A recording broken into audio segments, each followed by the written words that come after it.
الله نحمده ونستعينه ونستغفره ونؤمن به ونتوكل عليه ونعوذ بالله من شرور أنفسنا ومن سيئات أعمالنا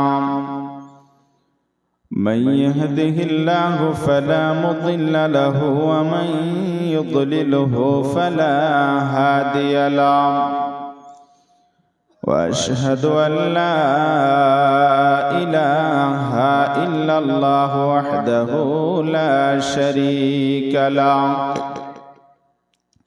وأشهد أن محمدًا عبده ورسوله الذي أرسله بالحق بشيرا ونذيرا وداعيا إلى الله بإذنه وسراجا منيرا فقد قال الله تعالى في كلامه المجيد وفيه والفرقانه الحميد أعوذ بالله من الشيطان الرجيم بسم الله الرحمن الرحيم فمن زحزح عن النار وأدخل الجنة فقد فاز بسم الله الرحمن الرحيم فأما من أوتي كتابه بيمينه فيقول هاؤم اقرءوا كتابيه إني ظننت أني ملاق حسابيه فهو في عيشة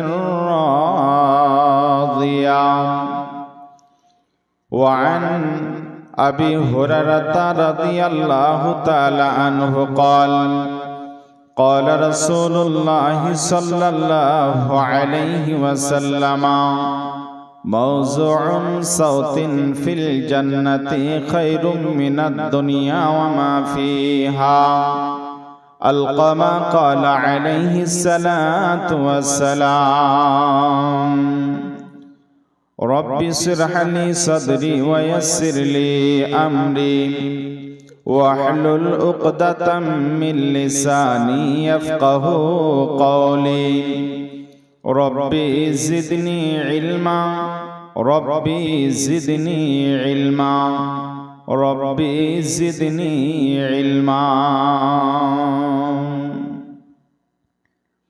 একলা জীবন একলা মরণ একলা থাকতে কিসের ভয় এ দুনিয়ার মানুষগুলো কেউ তো কারোর নয় গো এ দুনিয়ার মানুষগুলো কেউ তো কারোর নয় একলা জীবন একলা মরণ একলা চলতে কিসের ভয় এ দুনিয়ার মানুষগুলো কেউ তো কারোর নয় গো এ দুনিয়ার মানুষগুলো কেউ তো কারোর নয় স্বার্থ ছাড়া কেউ চলে না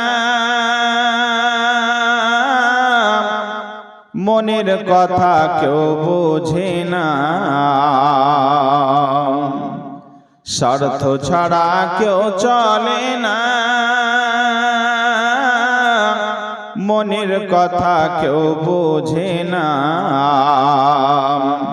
কারোর দুঃখ দেখলে আবার করে দুঃখের অভিনয় এ দুনিয়ার মানুষগুলো কেউ তো কারোর নয় গো এ দুনিয়ার মানুষগুলো কেউ তো কারোর নয় একলা জীবন একলা মরণ একলা থাকতে কিসের ভয় এ দুনিয়ার মানুষগুলো কেউ তো কারোর নয় গো, এ দুনিয়ার মানুষগুলো কেউ তো কারোর নয়।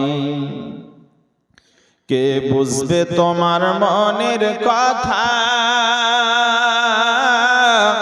মুছে দেবে সকল ব্যথা। কে বুঝবে তোমার মনের কথা, মুছে দেবে সকল ব্যথা। সেই আল্লাহর সাথে বলো কথা, থাকবে না তো কোনো ভয়।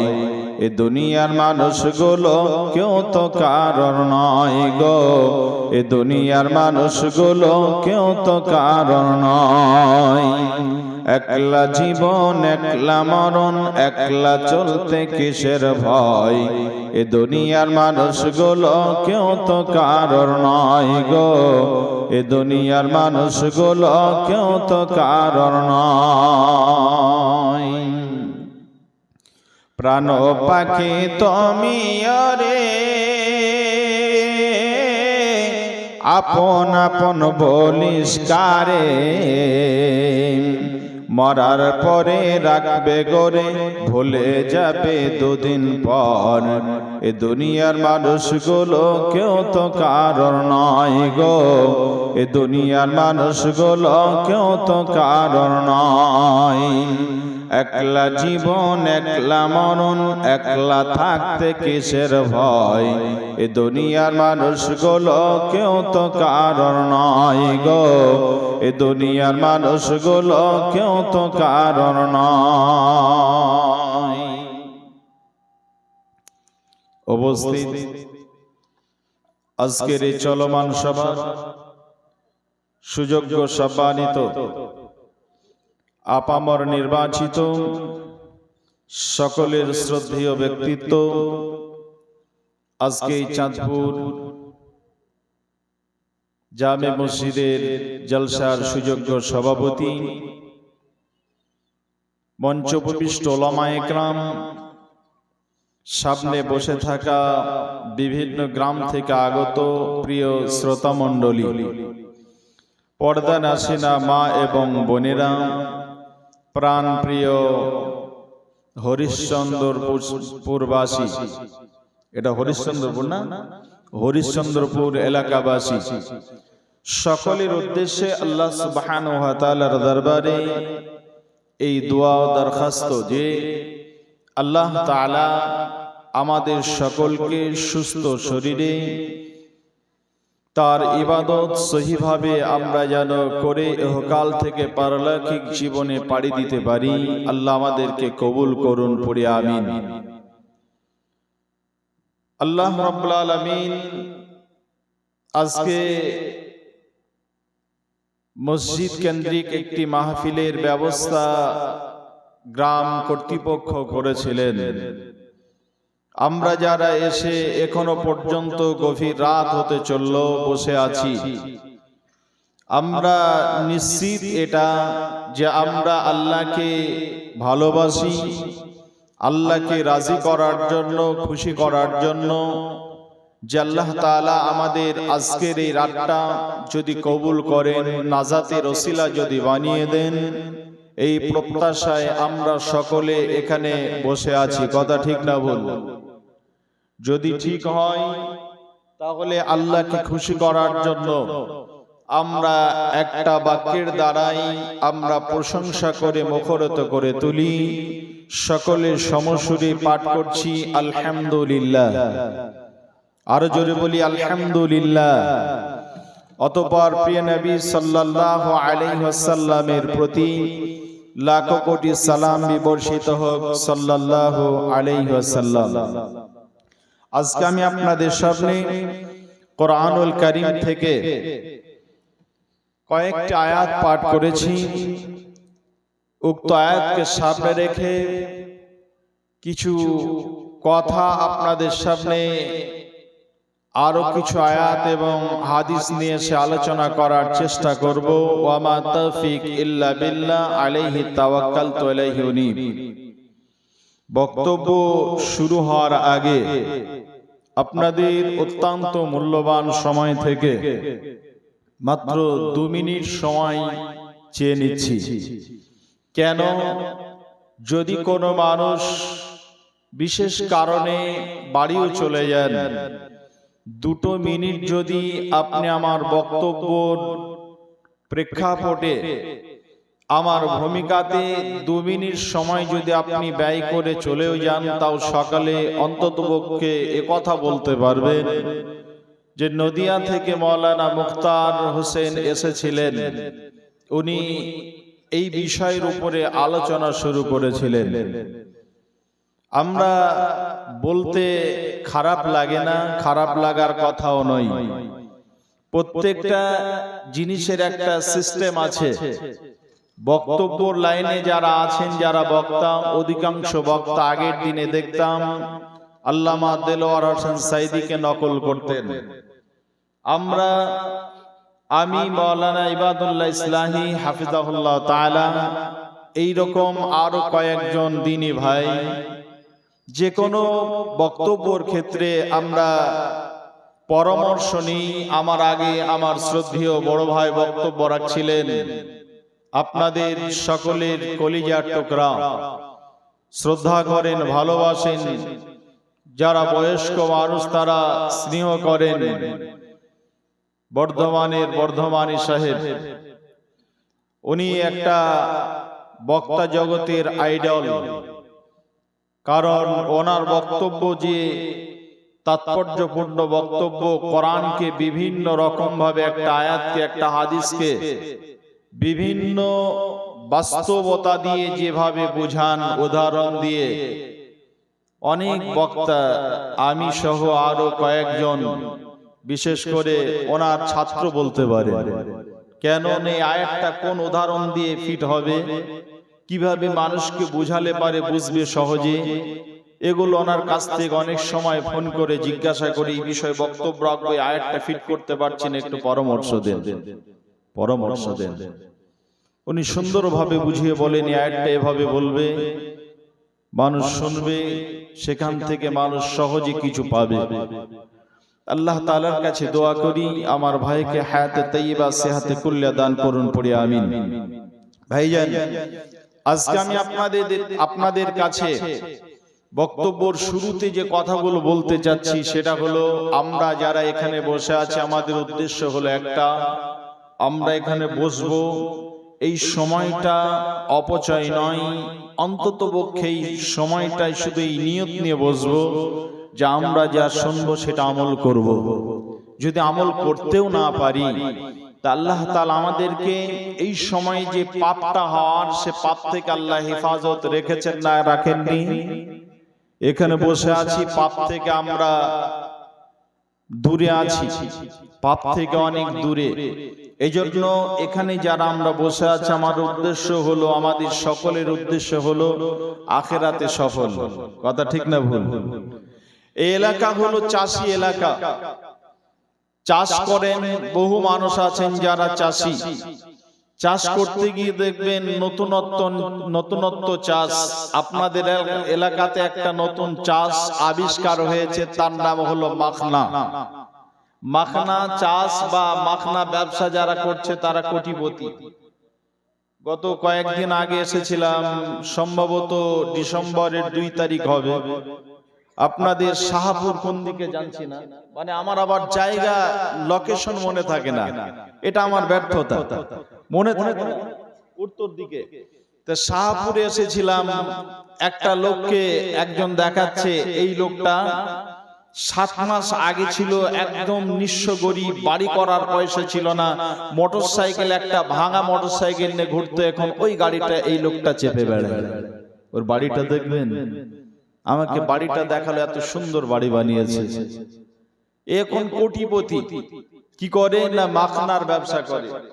আপনাদের বোঝাতে চাচ্ছি, এটা মানুষ চায় যে চাষ করব, কিন্তু লাভজনক চাষ করব। কথা ঠিক না ভুল? চাষি চাষ করবে, সে চাইবে যে লাভজনক চাষ করব, আমি চাষে সফল হব। কথা ঠিক তো? চাষি চায় যে আমি লাভজনক ব্যবসা করে লাভ করে চাষে আমি সফল হব। ব্যবসাদার যিনি ব্যবসা শুরু করেন, ছোট্ট একটা ব্যবসা দিয়ে শুরু করে আস্তে আস্তে আস্তে আস্তে বেড়ার মানে বিরাট ব্যবসার পরিধি তৈরি করেন। এক সময় উনি একটা বিরাট ফ্যাক্টরির মালিক হন, বিরাট পরিধি নিয়ে উনি ব্যবসা করছেন, ওনার আন্ডারে 200-100 লোক কাজ করছে, উনি একজন সফল ব্যবসাদার। এলাকার লোক সবাই বলবে যে লোকটা একজন সফল ব্যবসাদার। কথা ঠিক না ভুল? ঠিক একই ভাবে আপনার দুটো ছেলে, একটা মেয়ে একটা ছেলে। বর্তমান তো মানুষ চাই, বিশেষ করে ভারতবর্ষের অধিকাংশ মানুষ বর্তমান যে পরিস্থিতি চলছে তাতে মানুষ চাচ্ছে যে 1:1, ছেলে মেয়ে 2 জন, আমরা বাপ মা 2 জন, মানে স্বামী স্ত্রী 2 জন, সন্তান 2 জন। এই 4 জনের ফ্যামিলি হবে সুন্দর। আর বর্তমান এটাই ঘটছে। তা একটা মানুষ, আমরা যেমন 5 ভাই অন্যায় করেছি, তো বাপ চাষি মানুষ, মাঠ থেকে এসেছে, চাষ করে নাঙল নিয়ে, নাঙলটা ধুয়ে বাকারি নিয়ে ছুটতে শুরু করেছে। এত বড় অন্যায় করলি কেন? কেন করবে এত বড় অন্যায়? আর এখন আপনার একটা ছেলে, তার চোখের দিকে তাকিয়ে আপনি তাকে মারতে পারছেন না, ধমকাতেও পারছেন না। আপনার অগোচরে নয়, আপনার সামনে অন্যায় করছে, অন্যায় কথা বলছে, আপনি তাকে ধমকাতেও পারছেন না, তাকে শাসন করতে পারছেন না। কথা ঠিক না বল? আপনার ছেলেকে আপনি আলামিন মিশনে ভর্তি করলেন, খুব শখ আপনার ছেলেকে ভালো উচ্চ শিক্ষিত করার। আলামিনে ভর্তি করলেন, আপনার ছেলের ব্রেনও ভালো, 90,000 টাকা ডোনেশন দিয়ে আপনার ছেলেকে ভর্তি করলেন খোদ খলদপুর মিশনে। আলামিনের যেটা মেন ক্যাম্পাস খলদপুর, সেখানে ভর্তি করলেন। ভর্তি করার 1 মাস পর আপনার ছেলে ফোন করছে, আব্বু আমি থাকতে পারছি না, আমার শরীর খারাপ, জ্বর ছাড়ে না, আমি খাবার খেতে পারি না। কারণ আপনার ছেলে বাড়িতে যে খাবার খেয়েছে, মিশনে তো খাবার পাবে না। কারণ সন্ধ্যার সময়, রাত আসলে পারে আলুর ভর্তা আর ডাল, একটাই তরকারি। সন্ধ্যার সময় এটা হলো, রাতে তাকে মাংস ভাত সপ্তাহে 1 দিন দেবে। আপনার ছেলে তো মাছ মাংস ছাড়া ভাত খেত না। কারণ এই লক্ষ্যে আপনার ছেলে ওখানে গিয়ে পরিবেশের সঙ্গে মিশতে পারলো না, সে তার শরীরকে ওখানে ঠিকভাবে শরীরকে মেকআপ দিয়ে চলতে পারলো না। সে ভাবলো আমার বাপের কিসের অভাব, আমি এখানে কেন থাকবো। আপনার ছেলে ওখানে থাকতে পারলো না, আপনাকে বারবার ফোন করে বিরক্ত করার কারণে আপনি দেখছেন আমার একটা ছেলে যদি বিপদ হয়ে যায়, ছেলেটাকে বাড়ি নিয়ে এলেন। বাড়ি নিয়ে আসার পর 1 মাস রাখলেন, তাকে বুঝালেন, সুস্থ হলো, বাড়িতে খাওয়া দাওয়া ভালো, সুস্থ হলো। এরপরে ছেলেটাকে ভাবলেন খলদপুরে রাখবো না, মিশন কর্তৃপক্ষ নুরুল ইসলাম সাহেবের সাথে কথা বলে আপনার ছেলেটাকে রেখে এলেন দক্ষিণ দিনাজপুর শাখাতে। ওখানে 2 সপ্তাহ কাটলো। তারপরে আপনার ছেলে বলছে এখানে আমি থাকতে পারবো না, তার কান্না কেউ বন্ধ করতে পারে না। ছেলেটাকে বাধ্য হয়ে আপনি বাড়ি নিয়ে এলেন। বাড়ি নিয়ে এসে মন খারাপ করে সকালে চায়ের দোকানে, বাদের উপরে চায়ের দোকানে বসে মন খারাপ করে চায়ের দোকানে বসে চা খাচ্ছেন। পাশে আপনার খুব পাশে থাকে, কাছে থাকে এমন একটা বন্ধু জিজ্ঞাসা করছে কি হয়েছে গাফফার ভাই, তোমার মন খুব খারাপ? বলছে বলিস না সেলিম, আমার ছেলে একমাত্র, ভর্তি করলাম, কিন্তু আমার ছেলেকে ভর্তি করার পর খলদপুরে থাকতে পারলো না। আবার তাকে মেহনত করে ভাবলাম, বুঝিয়ে সুঝিয়ে আলামিনেরই শাখা দক্ষিণ দিনাজপুরে রাখলাম, ওখানেও থাকতে পারলো না। 90,000 টাকা খরচা করে ছেলেকে ভর্তি করলাম, শুধু 90,000 টাকা মিশনকে দিয়েছি, বাকি খরচা আলাদা। তখন পাশে আর একটা লোক ছিল, বলছে ছেলে যদি মানুষ করতে হয় তাহলে আমাদের গ্রামের পশ্চিম পাড়ার আব্দুল্লাহর মতো গার্জেন হতে হবে। কেন না, আব্দুল্লাহ 5টা ছেলে, এক বড় ছেলেটাকে সে এমডি, খুব ভালো উন্নত মানের একটা ডাক্তার বানিয়েছে। 2 নাম্বার ছেলেটাকে কলেজের প্রিন্সিপাল। 3 নাম্বার ছেলেটা এমন একজন মাওলানা দুই বাংলার মানুষ, বাংলা ভাষী যত মানুষ আছে সমস্ত মানুষ তাকে এক নামে চিনে। যেমন আব্দুর রাজ্জাক হাফিজাহুল্লাহ তাআলাকে চিনে, যেমন আমাদের দেশের মতিউর রহমান মাদানী দাম্মাম ওনাকে যেমন চিনে, ঠিক ওই মাপের একজন তিনি মাওলানা বানালেন। 4 নাম্বার ছেলেটা খুব বড় একজন ব্যবসাদার। 5 নাম্বার ছেলেটা হলো খুব হাইকোর্টের, সুপ্রিম কোর্টের একজন উকিল। পাশে যারা বসেছিলেন তারা বলছেন কথা ঠিকই বলছে, আব্দুল্লাহর মতো যদি আমরা গার্জেন হতে পারি তাহলে আমাদের ছেলেগুলো সব সাকসেস হয়ে যাবে। ও গার্জেন হিসেবে একজন সফল, গার্জেন হিসেবে সফল, অভিভাবক হিসেবে সফল। আমি আজকে আপনাদের কাছে যে কথাটা বলতে চাচ্ছি, প্রত্যেকটা জায়গাতে আমরা যদি সফলতা খুঁজি তাহলে সফলতা আমরা পেয়ে যাব। যে লোকটা গার্জেন হিসাবে খুব অ্যাক্টিভ ছিল, নিজের ছেলেদের ব্যাপারে শক্ত ছিল, ওই লোকটা তার ছেলেদেরকে মানুষ করতে পেরেছে। যে লোকটা ব্যবসাদার হিসাবে সফল তাকে আমরা সফল বলছি। যে লোকটা চাকরি করে, চাকরিতে অনেক কিছু করেছে, চাকরি করে ওই লোকটাকে আমরা সফল বলছি। যে লোকটা ভালোভাবে খুব নতুনত্ব কিছু চাষ নিয়ে এসে চাষে উন্নত করছে, ওই লোকটাকে আমরা চাষি হিসাবে সফল বলছি। গোটা এই আপনার হরিশ্চন্দ্রপুর নয়, আপনাদের মালদা জেলার সমস্ত মানুষ যদি একটা লোকের ব্যাপারে, আপনাদের গ্রামের একটা লোককে যদি একথা বলে যে এই লোকটা সমস্ত দিক থেকে সফল, কারণ এই লোকটার ব্যবসা আছে, ব্যবসাতে লোকটা সফল, লোকটার 5টা ছেলে খুব ভালো জায়গা আছে, লোকটা মানে বাপ হিসাবে সফল, অভিভাবক হিসাবে সফল, লোকটার একটা গুণ আছে, সে নিজে এবং কিছু কর্মচারী দিয়ে, কিছু লোক দিয়ে চাষ করে, ভালোভাবে চাষ করতে পারে, লোকটা চাষির দিক থেকে সফল। সমস্ত দিক থেকে যদি একটা লোককে সফল বলে, আর আল্লাহ যদি বলেন যে ওই লোকটা সফল নয়, তো ওই লোকটা সফল নয়। আপনাদের গ্রামের একটা লোক আছে, যে লোকটাকে আজকে জালসা কোন সভাতে যখন মিটিং হয়েছে লোকটাকে ডাকা হয়নি। আপনাদের গ্রামের কোন বিবাহ শাদী হলে পারে লোকটাকে ডাকা হয় না।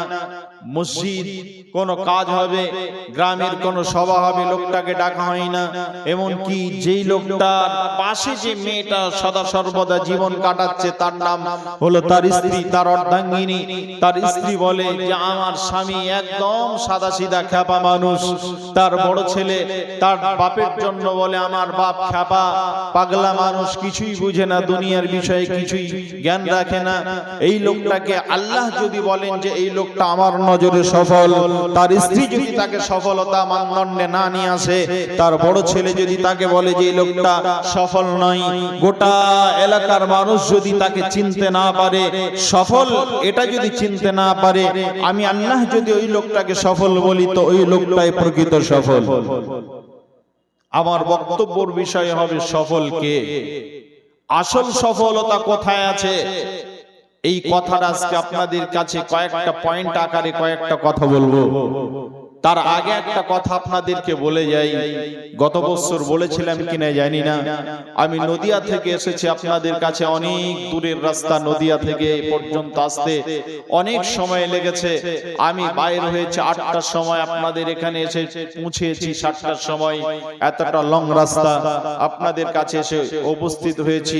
নতুন কথা না বলতে পারলেও একটা কথা আপনাদেরকে জিজ্ঞাসা করব, হরিশ্চন্দ্রপুর মাটিতে আপনারা বসবাস করছেন, একটা মানুষ বলেন যে ফেরেশতা কোন মানুষ দেখেছেন? গত বছর তার আগের বছর এসেছিলাম, আমি দেখিয়েছিলাম, দেখেননি আপনারা? ফেরেশতা দেখা যায়? দেখা যায় না? দেখা যায়। দেখবেন কারা কারা, কারা কারা ফেরেশতা দেখবেন? কথা বলে না। সবাই দেখবেন? ওই লোক বলেছেন সবাই দেখবো। সবাই দেখবেন তো? সবাই দেখবেন তো? সবাই যদি দেখতে চান তাহলে একটু সময় লাগবে। দেখাবো আমি, এটা নিশ্চিত। দেখতে হলে কিন্তু সময় লাগবে। আপনাদেরকে আমি সবার শেষের দিকে দেখাবো, কারণ আমি যখন দেখাবো বলবো তখনই দেখা যাবে। আর সেই সময় আপনারা দেখে নেবেন। যে দেখতে চান একটু কষ্ট করে বসতে হবে। আর যদি না বসেন চলে যান তাহলে দেখতে পাবেন না।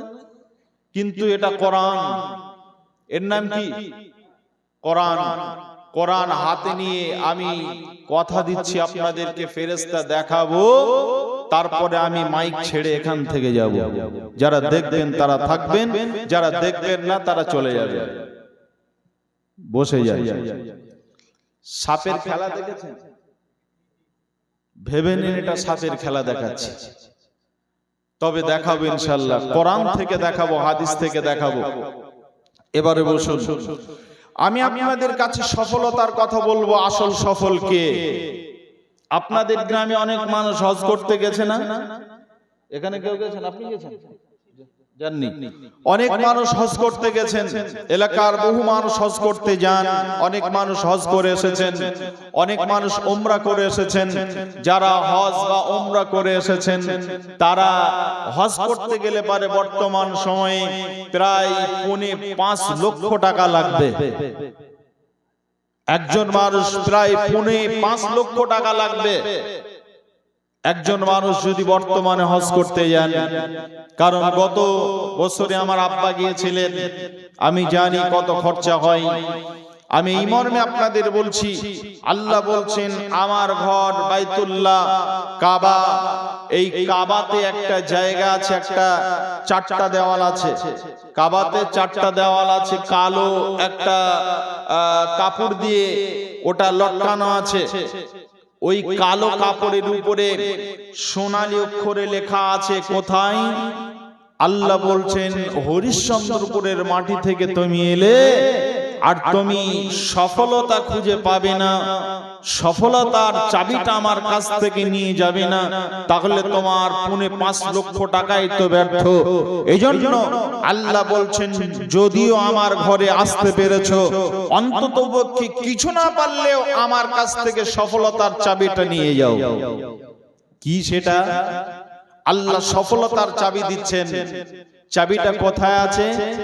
কাবাতে রুকনি ইয়ামানি থেকে হাজারে আসওয়াদ পর্যন্ত যে দেওয়ালটা আছে, ওই দেওয়ালটাতে লেখা আছে হাজারে আসওয়াদ পর্যন্ত, রুকনি ইয়ামানি থেকে হাজারে আসওয়াদ পর্যন্ত এই দেওয়ালটাতে লেখা আছে কি? আল্লাহ বলছেন সফলতার চাবি। সফলতার চাবি কি? এবার আমি আপনাদেরকে বলছি।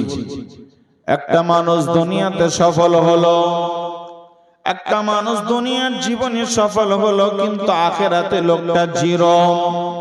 আল্লাহ বলছেন লোকটা আসল সফল নয়। আর একটা লোক আখেরাতের জীবনে সফল, আখেরাতের জীবনে লোকটা কিন্তু হিরো, আর দুনিয়ার জীবনে জিরো।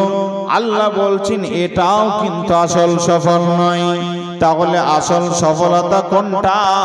আল্লাহ রাব্বুল আলামিন বলছেন আমার কাছে এই শিক্ষাটা নিয়ে যাও। তুমি প্রায় 5.5 লক্ষ টাকা খরচ করে আমার ঘরে এলে, আর আমার ঘরে যারা উমরা করার নিয়তে এসেছো তারাও এসেছো, প্রায় 1 লক্ষ টাকা খরচ করে উমরা করতে এলে, আমার ঘর থেকে তোমরা চাবিটা নিয়ে যাও, সফলতার চাবি। আল্লাহ বলছেন যতদিন তুমি বেঁচে থাকবে, যতদিন তোমার প্রাণ সুস্থ থাকবে, ততদিন পর্যন্ত এই চাবিটা দিয়ে তুমি সফলতার ওই তালাটা খোলার চেষ্টা করবে।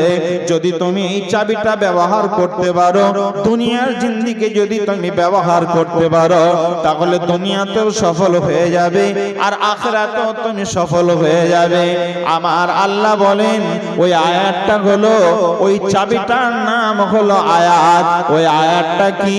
আল্লাহ রাব্বুল আলামিন বলছেন বিসমিল্লাহির রহমানির রহিম, রব্বানা আতিনা ফিদ দুনিয়া হাসানা ওয়া ফিল আখিরাতি হাসানাতাও ওয়া কিনা আযাবান নার। আল্লাহ রাব্বুল আলামিন বলছেন আসল সফল হলো ওই লোকগুলো, আমি আল্লাহ তাদের হাতে একটা চাবি তুলে দিলাম। ওই চাবিটার নাম হলো রব্বানা আতিনা ফিদ দুনিয়া হাসানা ওয়া ফিল আখিরাতি হাসানাতাও ওয়া কিনা আযাবান নার। আল্লাহ বলছেন রব্বানা আতিনা, আমার ঘরে এসেছো, আমার কাছে চেয়ে নাও। যারা আসতে পারোনি, হরিশ্চন্দ্রপুরের মাটিতে আছো, সোশ্যাল মিডিয়ার মাধ্যমে যারা শুনবে, যেখান থেকে শুনবে সেখানেই তোমরা শিক্ষাটা নিয়ে নাও।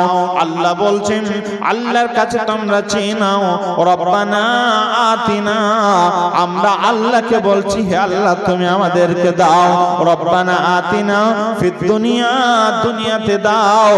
কি দাও? আল্লাহকে বলছি ফিদ দুনিয়া, আল্লাহ রাব্বুল আলামিনকে বলছি রব্বানা আতিনা ফিদ দুনিয়া হাসানা, হে আল্লাহ তুমি দুনিয়ার জীবনটা আমাদের সফল করে দাও। হে আল্লাহ তুমি দুনিয়ার জীবনে আমাদেরকে সফলতার মানদণ্ডে পৌঁছে দাও, আমরা যেন দুনিয়ার জীবনে সফল হতে পারি। ওয়াফিল আখিরাতি হাসানা, আর আল্লাহ আখিরাতের জীবনটা যেন আমাদের সাকসেস হয়ে যায়, আমরা যেন ওই দিনে আনসাকসেস না হয়ে যায়, আমরা যেন আখিরাতের জীবনেও সফলতা অর্জন করতে পারি। আল্লাহ বলছেন যদি আখিরাতের জীবনে তুমি সফল হতে চাও তাহলে একটা কথা শুনে নাও, আখিরাতের জীবনে ওই লোকটাই হবে প্রকৃত সফল। আল্লাহ রাব্বুল আলামিন বলছেন কোন লোকটা সফল? ওই আল্লাহ রাব্বুল আলামিন বলছেন আসল সফল আখিরাতের জীবনে ওই লোকটা। ওই লোকটা বলতে কোন লোকটা? আল্লাহ বলেন যেই লোকটার মাঝে দুটো জিনিস থাকবে।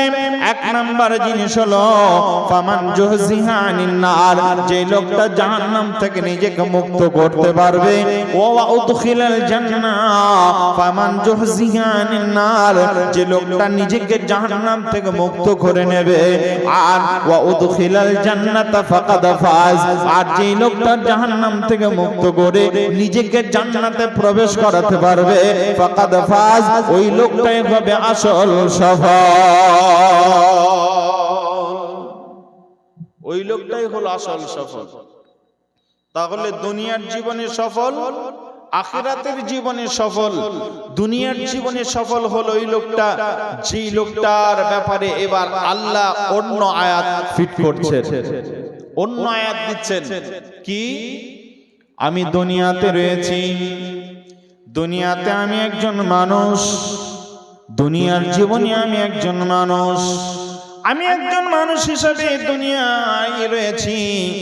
আল্লাহ বলছেন তুমি একজন মানুষ, মানে তোমার হুঁশ আছে, জ্ঞান আছে। বন্ধুরা আমার, যার বিবেক আছে, বুদ্ধি আছে, ওই লোকটা হলো মানুষ। আর যেই লোকটার জ্ঞান বুদ্ধি নেই, ওই লোকটা আপনার জমিনের, তার কোনো মান নেই, ওই লোকটা মানুষ নয়। এই জন্য বন্ধু আমি আপনাদের সামনে কথা বলতে বাধ্য হচ্ছি। বন্ধুরা আমার, আমরা দেখতে শুনতে মানুষ হলেও আসল রূপে যদি মানুষ না হতে পারি তাহলে আমরা দুনিয়াতে সফল হতে পারবো না, আখিরাতেও সফল হতে পারবো না। দেখতে শুনতে মানুষ আমরা, আসল মানুষ নয়। দেখতে শুনতে মানুষ আমরা, আসল মানুষ নয়। দেখতে শুনতে মানুষ আমরা, আসল মানুষ না। গাড়ি বাড়ির পাগল আমরা, আল্লাহর পাগল না।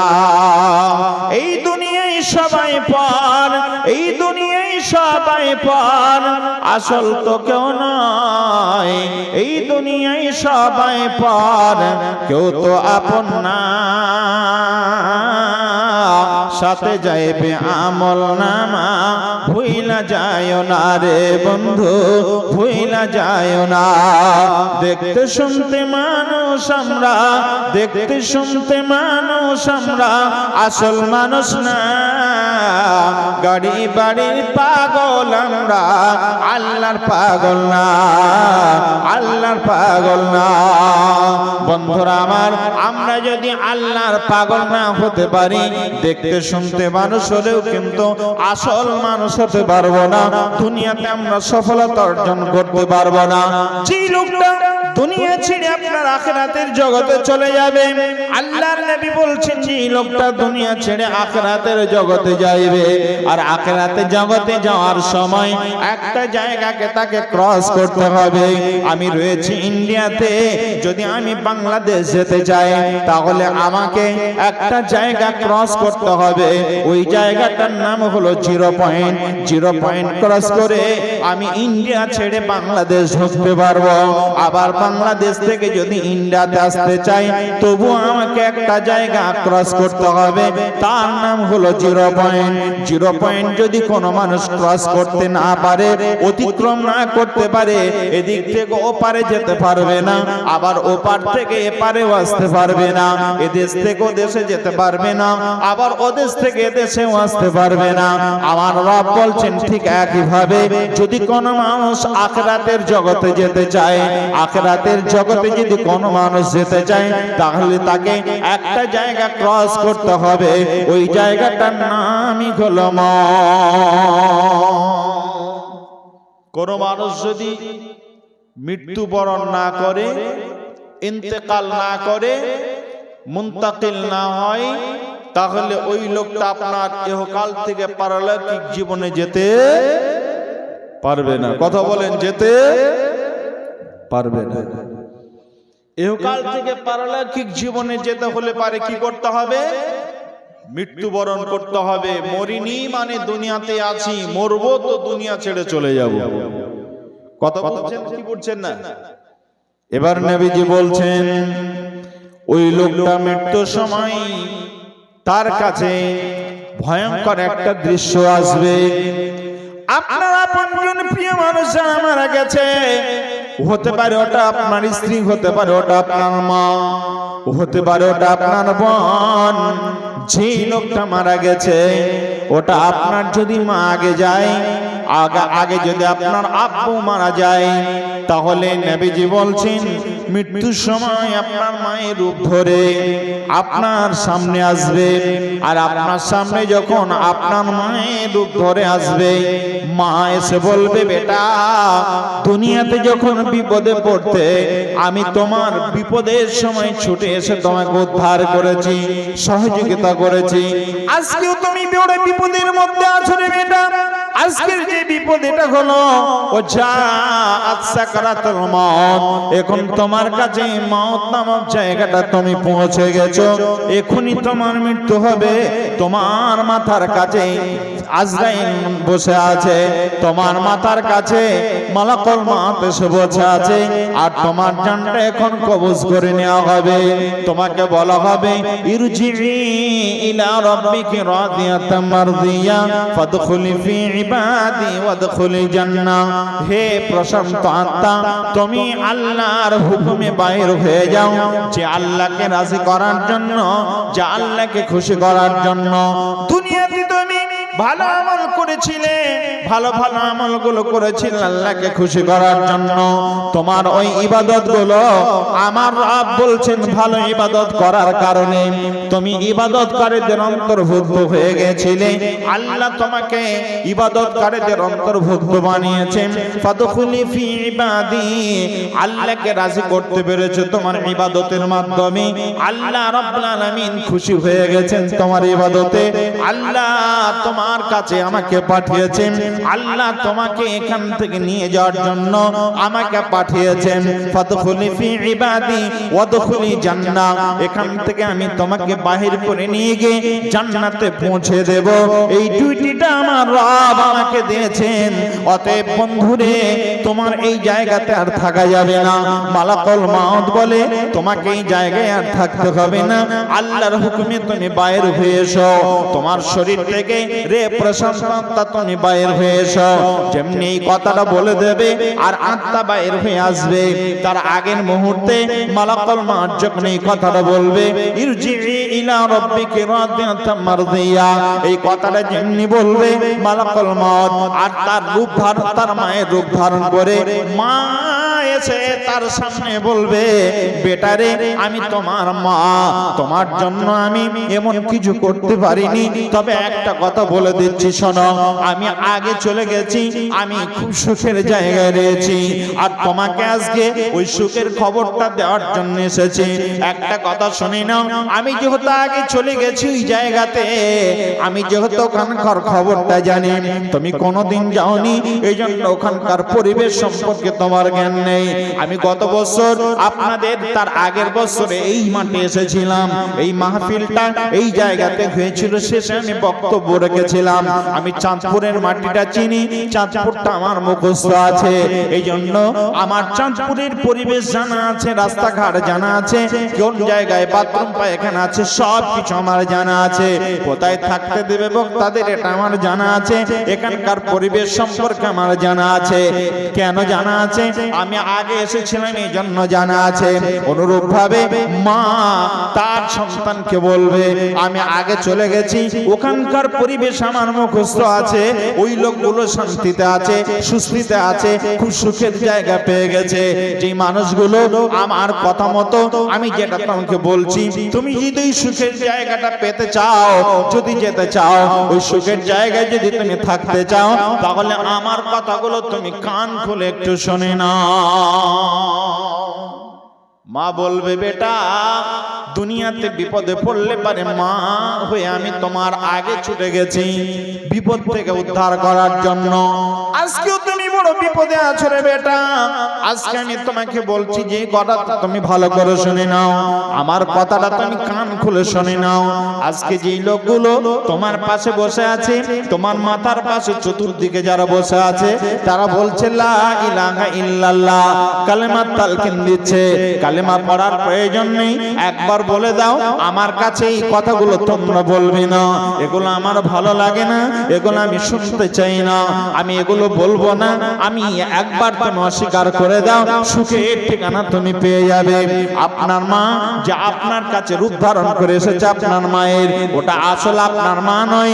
আল্লাহর নবী বলেছেন যে লোকটা একবার মারা যাবে, কবরে চলে যাবে, আপনার বাড়ি থেকে একবার ট্রান্সফার নিয়ে আখিরাতের জগতে চলে যাবে, ওটা আপনার নিজের নিকটাত্মীয় হোক না কেন, যতই আপনার কাছের মানুষ হোক না কেন, হতে পারে ওটা আপনার একই বিছানায় থাকা আপনার স্ত্রী, হতে পারে ওটা আপনার মা, হতে পারে আপনার ওটা আব্বু, ওটা যেই হোক না কেন, ও আর কোনোদিন কিয়ামত পর্যন্ত আপনার কাছে আসবে না, আপনার কাছে আর কোনোদিন এসে বলবে না বেটারে তুমি বিপদে পড়েছো আমি তোমার আব্বা, বেটারে আমি তোমার মা তুমি বড় বিপদে পড়েছো, এ কথা একবারের জন্য বলবে না।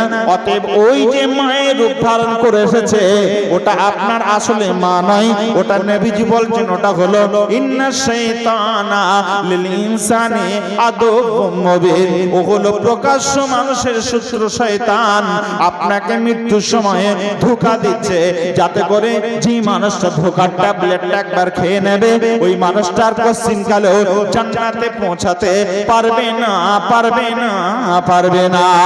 ওই লোকটা মানে পরকালিক জীবনে লোকটা সাকসেস হতে পারবে না, ওই লোকটা আপনার নাকাম হয়ে যাবে, ওই লোকটা আপনার নাকাম হয়ে যাবে, পরকালের জীবনটা সে হারিয়ে ফেলবে, পরকালের জীবনটা তার অন্ধকার হয়ে যাবে। বন্ধুরা আমার, এই জন্য নবীজি বলছেন যে লোকটা মৃত্যুর সময় কালেমা পড়তে পড়তে মৃত্যুবরণ করবে, ওই লোকটার জন্য নবীজি বলেছেন ওই লোকটাই হলো আসল সফল ব্যক্তি। মৃত্যুর সময় যদি কোনো লোক কালেমা পড়তে পারে ওই লোকটা আপনার মৃত্যুর সময় সফল হয়ে গেল। জি আর কি, একটা মানুষ আসল সফল, একটা মানুষ সফল আখিরাতের জীবনে সফল, তার 12টা গুণ নবীজি বলেছেন। কোন মানুষের যদি 12টা গুণ দেখা যায়, 12টা লক্ষণ বোঝা যায়, তার মধ্যে কি একটা হলো মৌতের সময়, মৃত্যুর সময় যদি কালেমা পড়তে পড়তে মৃত্যুবরণ করে তো লোকটা সফল। 2, নবীজি বলছেন যে লোকটা মৃত্যুর সময় হাসি মুখে মৃত্যুবরণ করবে ওই লোকটা মৃত্যুর সময় সফল, ইমানি হালাতে মৃত্যুবরণ করলো। আর যেই লোকটার মৃত্যুর সময় হাসি মুখ থাকবে, কালেমা পড়তে পড়তে মৃত্যুবরণ করবে। 3 নাম্বার হলো যে লোকটার কপালে হাস্যমুখ থাকবে আর কপালটাতে আপনার ঘাম বাহির হবে, ওই লোকটাকে জেনে নিতে হবে ওই লোকটা মৃত্যুতে সফল মৃত্যুবরণ করেছে, আখিরাতের জীবনটা লোকটা সফল হয়ে গেছে।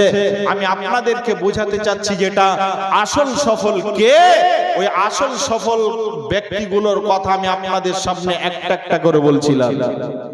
এবার আমি আপনাদের কাছে জিজ্ঞাসা করছি একটা কথা। 3রা বছর এসেছিলাম গতবারের আগের বার, কত বছর জালসা হয়েছিল হয়নি। তার আগের বছর এসেছিলাম, তখন মুসলিমে কিছু মানুষ ছিলেন, শুনেছিলেন। আমি তো ছোটখাটো মানুষ, আমার কথা আপনারা বুঝতে পারছেন? কথা বলেন, বুঝতে পারছেন আমার কথা? চেষ্টা করছি বোঝাবার, বুঝতে পারছেন? খারাপ লাগছে? পিছনের মানুষ কি রে বাবা, কথা বলেন না কেন? আহা, আমি ভাবছিলাম যে কারগিলের যুদ্ধ শুরু হলো নাকি গো। মসজিদে যখন ঢুকলাম, উপরে বসে আছি, আমার মুর্শেদ ভাই শুধু ছিলেন মনে হয় একবার, এত জোরে আওয়াজ, উনি আবার আশ্চর্য হয়ে গেছেন, কি হলো? তখন আমি বলছি কারগিলের যুদ্ধ শুরু হয়েছে মনে হয়। খাবার জায়গাতে এত ভিড় আর এত জোরে আওয়াজ, এত জোরে আওয়াজ, ওই আওয়াজগুলো জায়গাতে নেই, শুধু একটা জায়গাতে আছে, খাবার জায়গাতে। খেতে হবে, মারামারি করে হলেও খেতে হবে, এটা ঠিক আছে। ছোটতে একবার জালসা শুনতে গিয়েছিলাম, আমার গ্রামের পাশের গ্রাম হানাফি, তবে শুনলাম নাকি যে বিরিয়ানি দিচ্ছে ফ্রি। আমাদের এলাকাতে ডেলিগেট হয় না, ফ্রি যাই দেবে, ফ্রি খাবার। তো বিরিয়ানি খাবার, চল একবার দেখে আসি, খেতে হবে। গেলাম, ওখানে গিয়ে দেখছি আল্লাহু আকবার, আল্লাহর গজব আসবে। আমি বললাম, তখন অনেক ছোট, কিন্তু ছোট ক্লাসে পড়ি, আমি বললাম এখানে বেশিক্ষণ থাকবো না, আল্লাহর গজব নাজিল হতে পারে। কেন? বিরিয়ানির নাম করে মানুষ, কর্তৃপক্ষ বিরিয়ানি করেছে, এটা ঠিক, কিন্তু যারা খাচ্ছে ওরা যে কোন হারামখোরের হারামখোর আল্লাহু আলাম। বিরিয়ানি দিতে দিতে চলে যাচ্ছে, আর মাংসটা টুক করে খেয়ে নিয়ে পাতাটা উপর করে দেয়, তার উপর আবার পাতা চাপিয়ে দিচ্ছে ভাতের উপরে। বিরিয়ানি খাবে না, মাংস খাবে। তাহলে এরা কোন রাক্ষসের রাক্ষস, এখানে থাকা যাবে না। তারপরে দেখলাম মানে গেট আছে, গেটে ওই ফেরেশতাদের মতো দারোয়ান দাঁড়িয়ে আছে, আর ওই গেটে লাঠিলে দাঁড়িয়ে আছে আরো দুজন, যে ওভারটেক করে আসবে তাকে মারবে। আমি কি করলাম যে এখানে তো ঢোকা যাবে না, আমার সাথী যারা ছিল আরো কয়েকজন, তারা পাঁচিল টপকিয়ে লাফ মেরে ঢুকে গেল। আমি ছোট মানুষ, ঢুকতে পারি না। আমাকে বলছে খাবি না, আমি বলছি ওপার থেকে দিয়ে পারে খেয়ে নি। কি করব, খেতে হবে, খেতে গেছি। তা আজকে দেখলাম ওই অবস্থা। আপনাদের এখানে কত যে ভিড়, ওই মানুষগুলো যদি শেষ পর্যন্ত বসে থাকতো। কিছু মানুষ আছে জালসা প্যান্ডেলেও আসে, একটা লাভ হয়েছে, আপনাদের কিছু টাকা হয়েছে। কিসের টাকা? ডেলিগেটের টাকা। গত কয়েকদিন আগে দামাইপুর এসেছিলাম, মনে হয় 2 তারিখ এই মাসের। তা আমাকে শেষে তুলিয়েছে, তখন 12:30 বাজে আমাকে যখন তুললো, প্রধান বক্তা শেষে তুললো 12:30 বাজে। তা শেষে আমার বক্তব্য শেষের দিকে হিসাব করছে, হিসাব করতে করতে একটা হিসাব শোনালো যে বাজার থেকে তোলা হয়েছে এত টাকা। আমার নাম, এই টাকাতে মসজিদ করবেন, মসজিদে নামাজ হবে তো? বড় মাদ্রাসা আছে, জিজ্ঞাসা করবেন, ফতোয়া নিয়ে তারপরে টাকাটা লাগাবেন, না হলে সব যদি বেকার হয়ে যায়। এই কথাটা বলে শেষ করলাম, বেশি কথা তো বলা যাবে না, বড় স্টেজ আর সব শাইখুল হাদিসরা বসে আছেন। তা ভাইজান, আমি যে কথা বলছিলাম আপনাদের কাছে, মৃত্যুর সময় যদি কোনো মানুষ সফল হতে পারে, কালেমা পড়তে পারে, তো ওই লোকটা হবে আসল সফল ব্যক্তি। আর যে লোকটা মৃত্যুর সময় কালেমা নাসিব হবে না, কালেমা পড়তে পারবে না, ওই লোকটা কিন্তু নাকাম হয়ে যাবে, ওই লোকটা কিন্তু সফলতার মানদণ্ডে পৌঁছাতে পারবে না। ফামান জুহজিহা আনিন নার ওয়া উদখিলাল জান্নাহ, ওই লোকটা জাহান্নাম থেকে নিজেকে মুক্ত করতে পারবে না, জাহান্নামে প্রবেশ করবে, জান্নাতে প্রবেশ করার সুযোগ ওই লোকটার আর মিলবে না। এবারে চলো, আল্লাহ তাআলা পবিত্র কোরআনুল কারীমের মধ্যে আল্লাহ জানিয়েছেন, আল্লাহ বলেন সুম্মা আমাতাহু ফাআকবারা। একটা মানুষ মারা গেল, যে লোকটা এসি গাড়ি ব্যবহার করত, যে লোকটা এসি রুমে থাকতো, বাড়ি থেকে বাহির হয়ে যদি মালদাতে যেত, আপনার রতুয়াতে যেত, নিজের পার্সোনাল কার ছিল, সেটাও ছিল এসি, বাড়িটা এসি ছিল, ওই বাড়িতে এসি বাড়িতে থাকতো, এসি ঘরের মধ্যে থাকতো, আবার বাইরে গেলে পারে এসি কারেন্ট ব্যবহার করত, অর্থাৎ সব জায়গায় এসি। এই বর্তমান সময়ে এমন কিছু 5 স্টার হোটেল আছে বন্ধুরা, আমার, ওই বাড়িতে আপনার পায়খানা ঘরটা পর্যন্ত এসি রয়েছে। আপনার ওই মানুষগুলো, ওই বাড়ির মানুষগুলো যদি একটা মারা যায়, যে লোকটা এসি রুমে থাকতো, ওই লোকটা মসজিদটা যেত, মসজিদে গিয়ে বেশিক্ষণ থাকতে পারতো না, কারণ মসজিদ এসি নয়, নন এসি মসজিদ, মসজিদে গিয়ে বেশিক্ষণ থাকতে পারতো না। আর দিনের বেলায় চৈত বৈশাখ মাসে জোহর আর আসরের লোকটা মসজিদে পৌঁছাতে পারতো না, কারণ ওই লোকটা মসজিদে গরম সহ্য করতে পারতো না। আল্লাহর গোলাম মসজিদে যেত না। লোকটা যদি মারা যায়, যে লোকটা এসি রুমে থাকতো, এসি ঘরে থাকতো, আপনার এসি রুম ব্যবহার করতে, এসি গাড়ি ব্যবহার করত, ওই লোকটা যদি মারা যায়, ওই লোকটাকে আপনার ঘর থেকে বাহির করে দিয়ে বারান্দাতে রাখা হবে। যদি আপনার ওই বাড়ির লোকটা যদি রাতে মারা যায়, রাত 10টার সময় মারা গেল, 10টার সময় যদি মারা যায়, বাড়িতে থাকতো কে না, তার ঘরে তার পাশে থাকতো তার স্ত্রী, তার পাশের ঘরে থাকতো তার বাপ মা, তার পাশের ঘরে থাকতো তার ছেলে মেয়ে। ওই স্ত্রীকে যদি বলা হয় এত রাতে মারা গেল, খবরটা পৌঁছে গেছে চতুর্দিকে, সকাল ছাড়া মাটি হওয়ার কোনো রাস্তা নেই। এখন আমার ছেলে জীবনে যতদিন বেঁচে ছিল এসি রুমে ছিল, আজকে আমার একটা আশা, শেষ কথা হলো এটা, আমার ছেলেকে আমি এসি রুম থেকে সকালের আগে পর্যন্ত বাহির করব না, সকাল পর্যন্ত আমার ছেলে অন্ততপক্ষে এসি রুমে থেকে যাক, কারণ কবরটা যদি তার এসি না হয়, এই জন্য আমার মনে একটা সান্ত্বনা আমি নিজেকে দিতে পারবো। আমার ছেলেকে আমি রাত পর্যন্ত, সকাল পর্যন্ত এসি রুমে আমার ছেলেকে রেখেছিলাম, অন্ততপক্ষে আমার মা হিসাবে এটা আমি বলতে পারবো, নিজেকে সান্ত্বনা দিতে পারবো। তাহলে ওই ঘরে মেয়ে স্ত্রীর সঙ্গে সঙ্গে বলে দিল, আপনার ছেলে যদি এসি রুমে রাতে যদি আজকে থেকে যায়, তাহলে আমার এই ঘরে থাকা সম্ভব নয়, আমি এই ঘরে থাকতে পারবো না, আমি বাইরে থাকবো।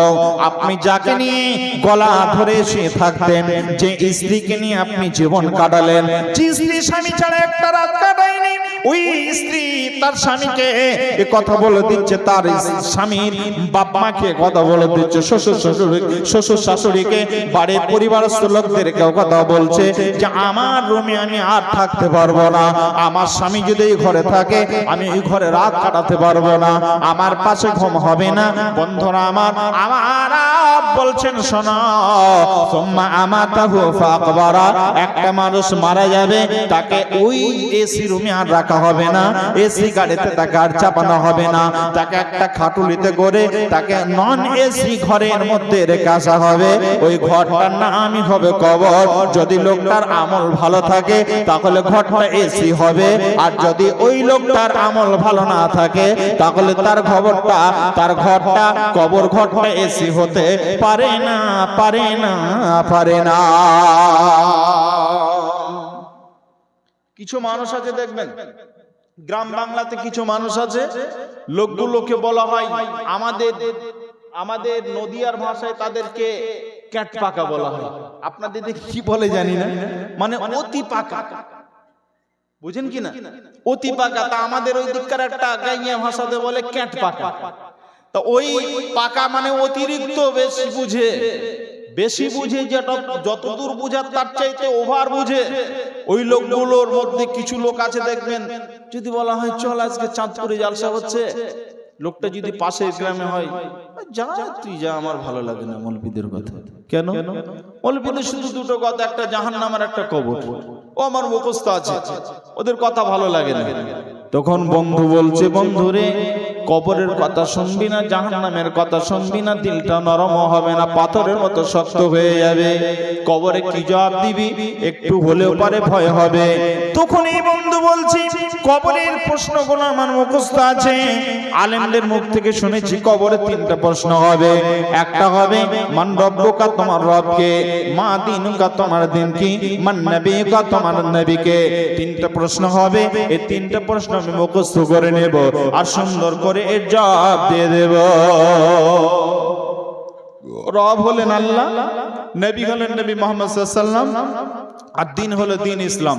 মুখস্থ করে নেব, আর মুখস্থ করে নেওয়ার পর সুন্দর করে ফেরেশতাদেরকে জবাব দিয়ে দেব। পাশে ছিল একটা খুব চালাক মানুষ, তিন মাথা, বুঝেন তিন মাথা কথা বলেন, তিন মাথা বুঝেন না? বয়স্ক মানুষ দেখবেন যারা খুব বুদ্ধি রাখে, ওই লোকগুলোকে বলা হয় তিন মাতা। ঠিক এইভাবে পাকে খাড়া করে নিয়ে এভাবে বসবে, ওই লোকগুলোকে তিন মাতা বলা হয়। ওই তিন মাতা একটা লোক, খুব পণ্ডিত মানুষ, বুদ্ধিজীবী মানুষ। ওই লোকটা তখন পাশে বসেছিল, বলছে মুখস্থ করে পার পাবি? পাবো না কেন? তখন পাশে আর একজন ছিল বয়স্ক মানুষ, সে বলছে শোন, আমার একটা তোতা আছে, তোতা। কিছু মানুষ আছে দেখবেন পায়রা পুষতে ভালোবাসে কিনা, তো কিছু মানুষ আছে দেখবেন পায়রার পাশাপাশি বাজার থেকে তোতা কিনে নিয়ে আসবে, তারপরে টিয়া কিনে নিয়ে আসবে, খাঁচার মধ্যে রাখবে। এগুলোকে দেখতে খুব তার মন চাই, ভালো লাগে। তা একটা মানুষ গল্প করছে, বলছে আমার একটা তোতা কিনে নিয়ে এসেছি। তোতাটা যখন কোনো মানুষ যায়, পরিচিত অপরিচিত সবার সাথে আমার তোতা কথা বলে। পাশে একটা লোক ছিল, বলছে কথাবার্তা আর পাচ্ছি না, এই কথাটাই বলতে হবে। তোতা আবার কথা বলে নাকি? বুঝি কথা বলে কিনা, বলে চল দেখবি কি বলে। তো বলছে আমার তোতা প্রথমেই ঢোকার সঙ্গে সঙ্গে বলবে আসসালামু আলাইকুম, এক নম্বর কথা। দুই নম্বর কথা কেমন আছো, তিন নম্বর কথা আলহামদুলিল্লাহ ভালো আছি। তখন পাশে যারা ছিল এরা বলছে, এদের মধ্যে থেকে খুব বুদ্ধিজীবী মানুষ একটা ছিল, ও বলছে সুযোগ ভালোই হলো। যে কবর বিশ্বাস করে না, নামাজ ভালোবাসে না, মৌলবীদের কথা ভালো লাগে না, শুধু বলে যে মৌলবীদের দুটো কথা, একটা কবরের আযাব আর একটা হলো জাহান্নামের আযাব, একে ভালো একটা শিক্ষা দেওয়া হবে। কিভাবে? তো বলছে আপনার তোতা যে কথা বলে সেটা দেখতে চাই। তো বলছে চলো। তখন বলছে একা যাব না, যতগুলো লোক আছে চায়ের দোকানে সবাই যাবো, ৫, ৭টা, 10টা, আরো ভালো হবে, সবাইকেই কথা বলবে। তখন এই লোকটার কথা মতো, ওই তোতার মালিকের কথা মতো সবাই মিলে তোতা দেখতে যাচ্ছে। তোতার কথা বলবে, আশ্চর্য কথা, অপরিচিত মানুষকে বলবে, এটা আশ্চর্য হয়ে যাচ্ছে। কিন্তু এদের মধ্যে একটা খুব চালাক লোক ছিল, সে বলছে পাশে বাড়ি, আমি বাড়ি থেকে প্রস্রাব করে আসি বা বাড়ি থেকে ঘুরে আসি। শীতের সময় চাদরের ভিতরে একটা বড় বিড়াল ছিল বাড়িতে, কালো। ওই বিড়ালটাকে বগলে ধরে নিয়ে চাদর চাপা দিয়ে এবার ও যাচ্ছে। বলছে চল, কে যাবে আগে? বলছে ওই বিড়ালওয়ালাকে বলছে তুই বিশ্বাস করিস না আমার কথা, তুই আগে চল। এ মনে মনে ভাবছে আমি এটাই তো খুঁজছিলাম, আগে গেলে পারে কাজটা ভালো হবে। যেমনি আগে আগে যাচ্ছে, সামনের ওই বিড়ালের মুখটা সরিয়ে দিয়ে, চাদরটা সরিয়ে দিয়ে বিড়ালের মুখটা বাহির করে বিড়ালটাকে বগল করে চাপ দিয়েছে। বিড়ালটা বড় বড় করে চোখ করে ওই তোতার দিকে তাকিয়েছে। যেমনি তোতার দিকে তাকিয়েছে, তোতা সব ভুলে গিয়ে তখন খাঁচা চতুর্দিকে ঘুরতে শুরু করেছে। কোন দিক দিয়ে রাস্তা আছে পালাবার, ওই দিক দিয়ে পালিয়ে যাব, বাঁচার কোনো রাস্তা নেই। আল্লাহ রাব্বুল আলামিন ঠিক এইভাবে বলছেন, রে ওই গোলামের দল যারা কবরের বিশ্বাস করো না, যারা কবরে দুইজন ফেরেশতা আসবেন, একজন নাকির একজন মুনকির। এই ফেরেশতারা তোমাদেরকে প্রশ্ন করবে তিনটা। এই তিনটা প্রশ্ন মুখস্থ করে গেলে পারে তোমরা ওই দিন উদ্ধার হতে পারবে না, জবাব দিতে পারবে না। এই তোতার মালিক যেমন তোতার জন্য অনেক কথা বলছিল, যেমনি বিড়াল দেখেছে তোতা সব মুখস্থ বিদ্যা ভুলে গেছে, ঠিক একইভাবে কোন মানুষ যদি আল্লাহর এই জমিনে মুখস্থ করে যায়, ওই লোকটা তোতার মতো ওই ফেরেশতা দেখার সঙ্গে সঙ্গে তোতা যেমন বিড়াল দেখেছে তার মুখস্থ বিদ্যা ভুলে গেছে। আল্লাহর গোলাম যারা এই জমিনে মুখস্থ করে যাবে, বলছো তোমরা যেমনি আল্লাহর ফেরেশতা দেখতে পাবে সব তোতার মতো ভুলে যাবে, তোমাদের বাঁচার কোনো রাস্তা থাকবে না। ওই দিনে ফেরেশতা তোমাদেরকে মজবুত করে ধরবে আর টানতে টানতে জাহান্নামে নিক্ষেপ করবে। বন্ধুরা আমার, আমি আপনাদের সামনে বলছিলাম, তাহলে যে লোকটা কবরের জীবনে সাকসেস হতে চায়, লোকটাকে আপনার দুনিয়াতে ভালো আমল করতে হবে। আজকের এই মজলিসে শেষ পর্যন্ত থাকতে হবে। আপনি ভালো কথা শুনবেন, এরপরে আপনাদের কাছে আমি বলছিলাম যে কথা, মৃত্যুর সময় যে লোকটা কালেমা পড়তে পারলো আর শয়তানের ধোঁকা খেলো না, ওই লোকটা মৃত্যুর সময় সাকসেস হলো। যে লোকটা কবরের জীবনে আপনার ফেরেশতাদের সামনে সুন্দর করে জবাব দিয়ে দিল, ওই লোকটা কবরের জীবনটা সাকসেস হয়ে গেল। এরপরে আল্লাহ রাব্বুল আলামিন বলেন, আল্লাহ রাব্বুল আলামিনের নবীর ফেরেশতারা, আল্লাহ রাব্বুল আলামিনের নবীর সাহাবীরা তারা নিজের জীবন দিয়ে আল্লাহ রাব্বুল আলামিন পবিত্র কোরআনুল কারীমে আল্লাহ তাআলা বলেছেন, আল্লাহ রাব্বুল আলামিন বলছেন ইন্নাল্লাহা আশতারা মিনাল মুমিনিনা আনফুসাহুম ওয়া আমওয়ালাহুম বিআন্না লাহুমুল জান্নাহ। আল্লাহ রাব্বুল আলামিন বলছেন, হে আমার মুমিন বান্দারা, নিশ্চয় আমি আল্লাহ তাআলা তোমাদের সঙ্গে বিনিময় করতে চাই। বিনিময়টা কি? আল্লাহ বলছেন বিনিময় হলো, ধরে নিন আমার বাড়ি হলো নদিয়া, আমার বাড়ি হলো নদিয়া পলাশী, আর আপনাদের বাড়ি হলো হরিশ্চন্দ্রপুর। একটা মানুষ হরিশ্চন্দ্রপুরের, একটা মানুষ আমার পলাশীতে, ওই লোকটা চাকরি সূত্রে হোক ব্যবসা সূত্রে হোক প্রায় 20 বছর ধরে পলাশীতে আছে, ওই জায়গাতে 2 বিঘা জমি কিনেছে। সেই লোকটা ওখানে একটা সুন্দর বাড়ি বানিয়েছে। হরিশ্চন্দ্রপুরের মানুষটা আর ওখানে থাকতে মন চাইছে না, আর হঠাৎ করে লোকটার এবার মনের একটা উদয় হলো মনে মনে যে আমি এই পলাশীর মাটিতে আর থাকবো না, এখান থেকে আমাকে বাড়িতে থাকতে হবে। বাড়ি কোথায়? হরিশ্চন্দ্রপুর এলাকায়। ওখানে আমার অনেক আত্মীয় স্বজন আছে, আমার বংশ বুনিয়াদ আছে, বিপদ হলে পারে তারা ছুটে আসবে। এখানে আমার বিপদে কেউ আসার নেই, বন্ধু তারা আসতেও পারে না আসতে পারে, আমার বংশের লোক নেই, আমার চাচাতো ভাই নেই, মামাতো ভাই নেই, খালাতো ভাই নেই, এখানে আমার আত্মীয় স্বজন আপনজন বলতে কেউ নেই। অতএব আমার ছেলেরা বিপদে পড়লে পারে তাদেরকে বিপদ থেকে উদ্ধার করার কেউ নেই, অতএব এখানে থাকবো না, আমি আমার এলাকাতে চলে যাব। কিন্তু আমার সমস্যা হলো 2 বিঘা জমি। 2 বিঘা জমি, 1 বিঘা, 2 বিঘা জমি, একটা বাড়ি। কিছু বলছেন? বুঝতে পেরেছি। শেষের বেলা তুলে আবার সব নেবে না? দাঁড়ান একটু থামেন। মুসলমানি করতে গেলে পর আগে ধামাতে বসাতো, আগে বসাতো না? হ্যাঁ, একটু বসেন, ধামাতে কেবল বসাচ্ছি, আর 10 মিনিট বসেন।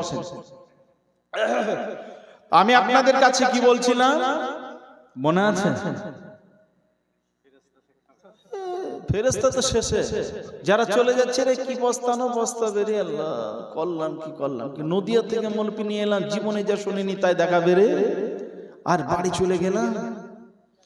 তবে একটা কথা বলি, আপনারা কিন্তু কেউ বলবেন না বা দেখে গিয়ে ওদেরকে বর্ণনা শোনাবেন না যে ফেরেশতা দেখে এলাম এরকম এরকম কালার, এরকম এরকম রং, স্টেজের পিছনে আছে, আসতে বললেই চলে আসবে। থামেন, বলছিলাম কি কথা? 2 বিঘা জমি, একটা বাড়ি।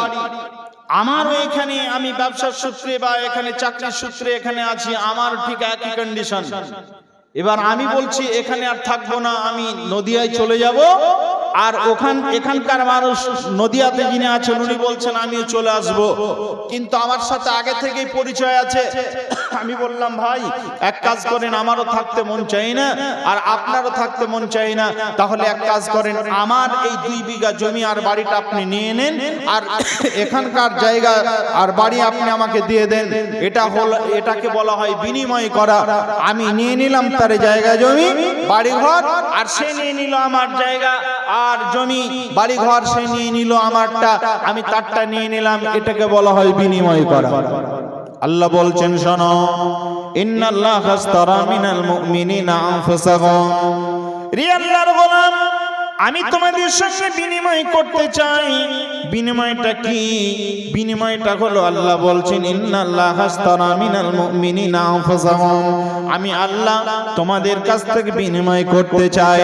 আমি একটা দেব, বিনিময়ে একটা নেব অথবা 2টা নেব, হয় একটা দেবে অথবা 2টা দেবে, প্রয়োজনে 2টাই লাগবে, অথবা তোমাদেরকে বিনিময়ে একটাও দিতে হতে পারে। আল্লাহ রাব্বুল আলামিন বলেন ওটা কি?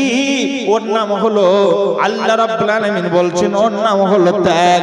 ত্যাগ ছাড়া কোনো মানুষ সফলতা অর্জন করতে পারবে না। আমি এমবিবিএস ডাক্তার হব, আমার আগে ত্যাগ করতে হবে। ত্যাগটা কি হবে? আমার বাড়ির মহব্বত ভুলে যেতে হবে, আমার বন্ধু বান্ধব আত্মীয় স্বজন ভাই বাপ মা এদের আমার মহব্বতটা ভুলে যেতে হবে, এটা একটা ত্যাগ। বাড়ির আমার মহব্বত ভুলে যেতে হবে, বাড়িতে একটা অকেশন চলছে, বিবাহ শাদী চলছে, বড় ধুমধাম চলছে, এই বিবাহ শাদীর খবর আমাকে মনে রাখলে হবে না। বাড়ি থেকে বাইর হয়েছি, ডাক্তার হব এই উদ্দেশ্যে বাইর হয়েছি, আমি একজন আইপিএস অফিসার হব এই জন্য বাইর হয়েছি, লেখাপড়া করবে মনোভাবে। আর কাশ্মীরের মাটিতে একজন মুসলিম তরুণী, একটা মুসলিম বোন, সে এমবিবিএস এ চান্স পেয়েছে, আবার আইপিএস এ চান্স পেয়েছে। সে দুটো বড় বড় পৃথিবী আপনার ভারতবর্ষে দুটো বড় পদ, অফিসারি পদ সে চান্স পেয়েছে এবং এমবিবিএস চান্স পেয়েছে। একটা মেয়ে তিনটা জায়গাতে খুব সফলভাবে উত্তীর্ণ হয়েছে। প্রধানমন্ত্রী তাকে ডেকে তাকে পুরস্কৃত করছে। বন্ধুরে, আমার রব বলছেন, শোনো রে গোলামের দল, যদি তোমরা আমার কাছ থেকে পুরস্কার নিতে চাও, ওই পুরস্কারটা কি? আমার রব বলছেন এই পুরস্কারটা হলো জান্নাত। আমি তোমাদেরকে জান্নাত দেব, আর বিনিময়ে তোমাদের কাছ থেকে দুটো জিনিস নেব। তবে এক নাম্বার জিনিস হলো ত্যাগ। ত্যাগ ছাড়া কোনো মানুষ সফলতা অর্জন করতে পারবে না। আপনি ত্যাগ যদি না করেন তাহলে কোনো জায়গাতে সাকসেস হতে পারবেন না, পারবেন না, পারবেন না। সাহাবেরা কেমন করে ত্যাগ করেছিলেন?